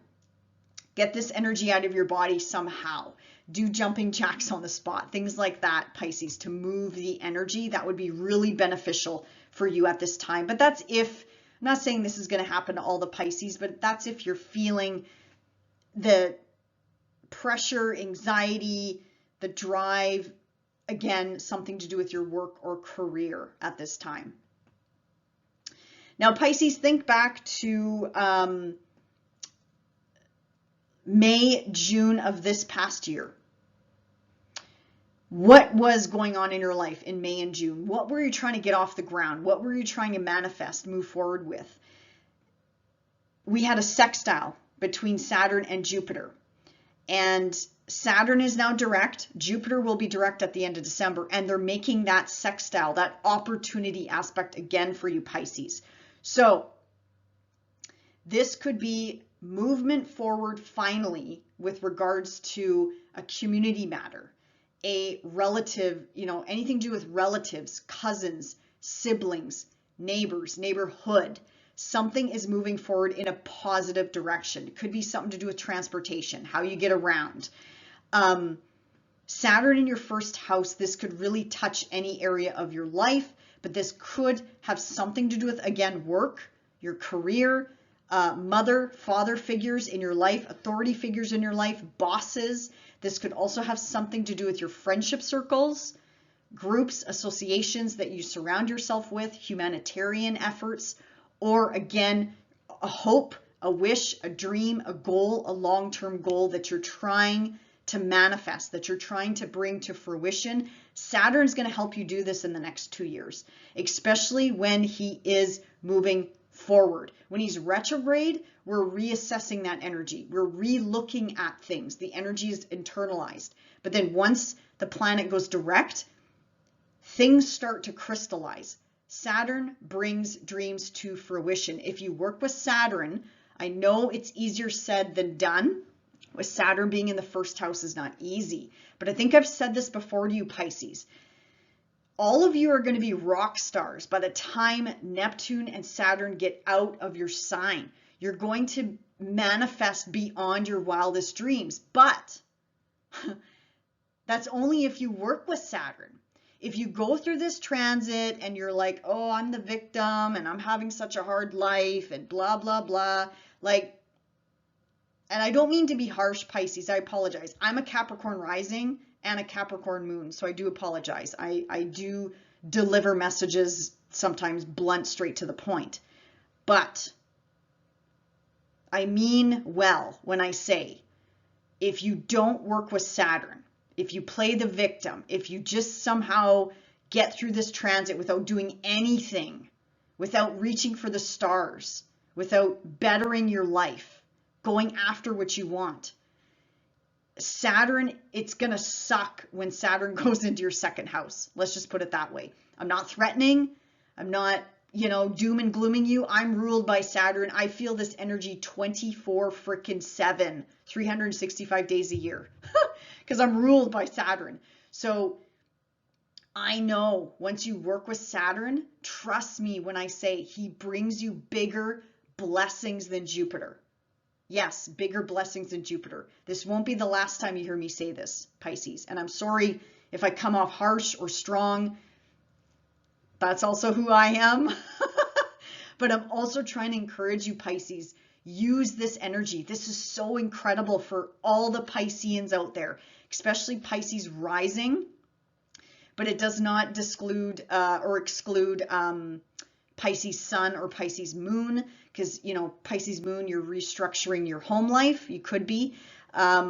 Pisces sun, you are restructuring your public reputation, your career, also maybe something to do with a father figure or authority figures in your life.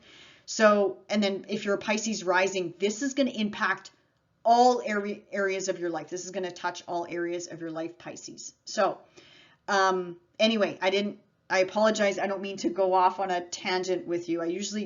For some reason, I always get that urge with you because again, you have such this, you're a powerhouse right now and you just don't realize it. Some of you might realize it, but some of you don't realize it. You're such a powerhouse right now, and take advantage of this energy with Saturn in your sign. Do the work. Trust me.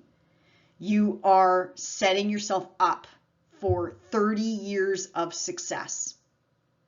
30 years of success if you work with Saturn right now in the next 2 years. So all in all, Pisces, you should start seeing positive movement forward in more than one area of life for sure. But again, where Jupiter is sitting in your third house and Saturn in your first house, something should start to finally move forward that you put into motion back in May and June. So I'll close it out there, Pisces. I wish you a wonderful December, and we'll see you back here next month. Bye for now.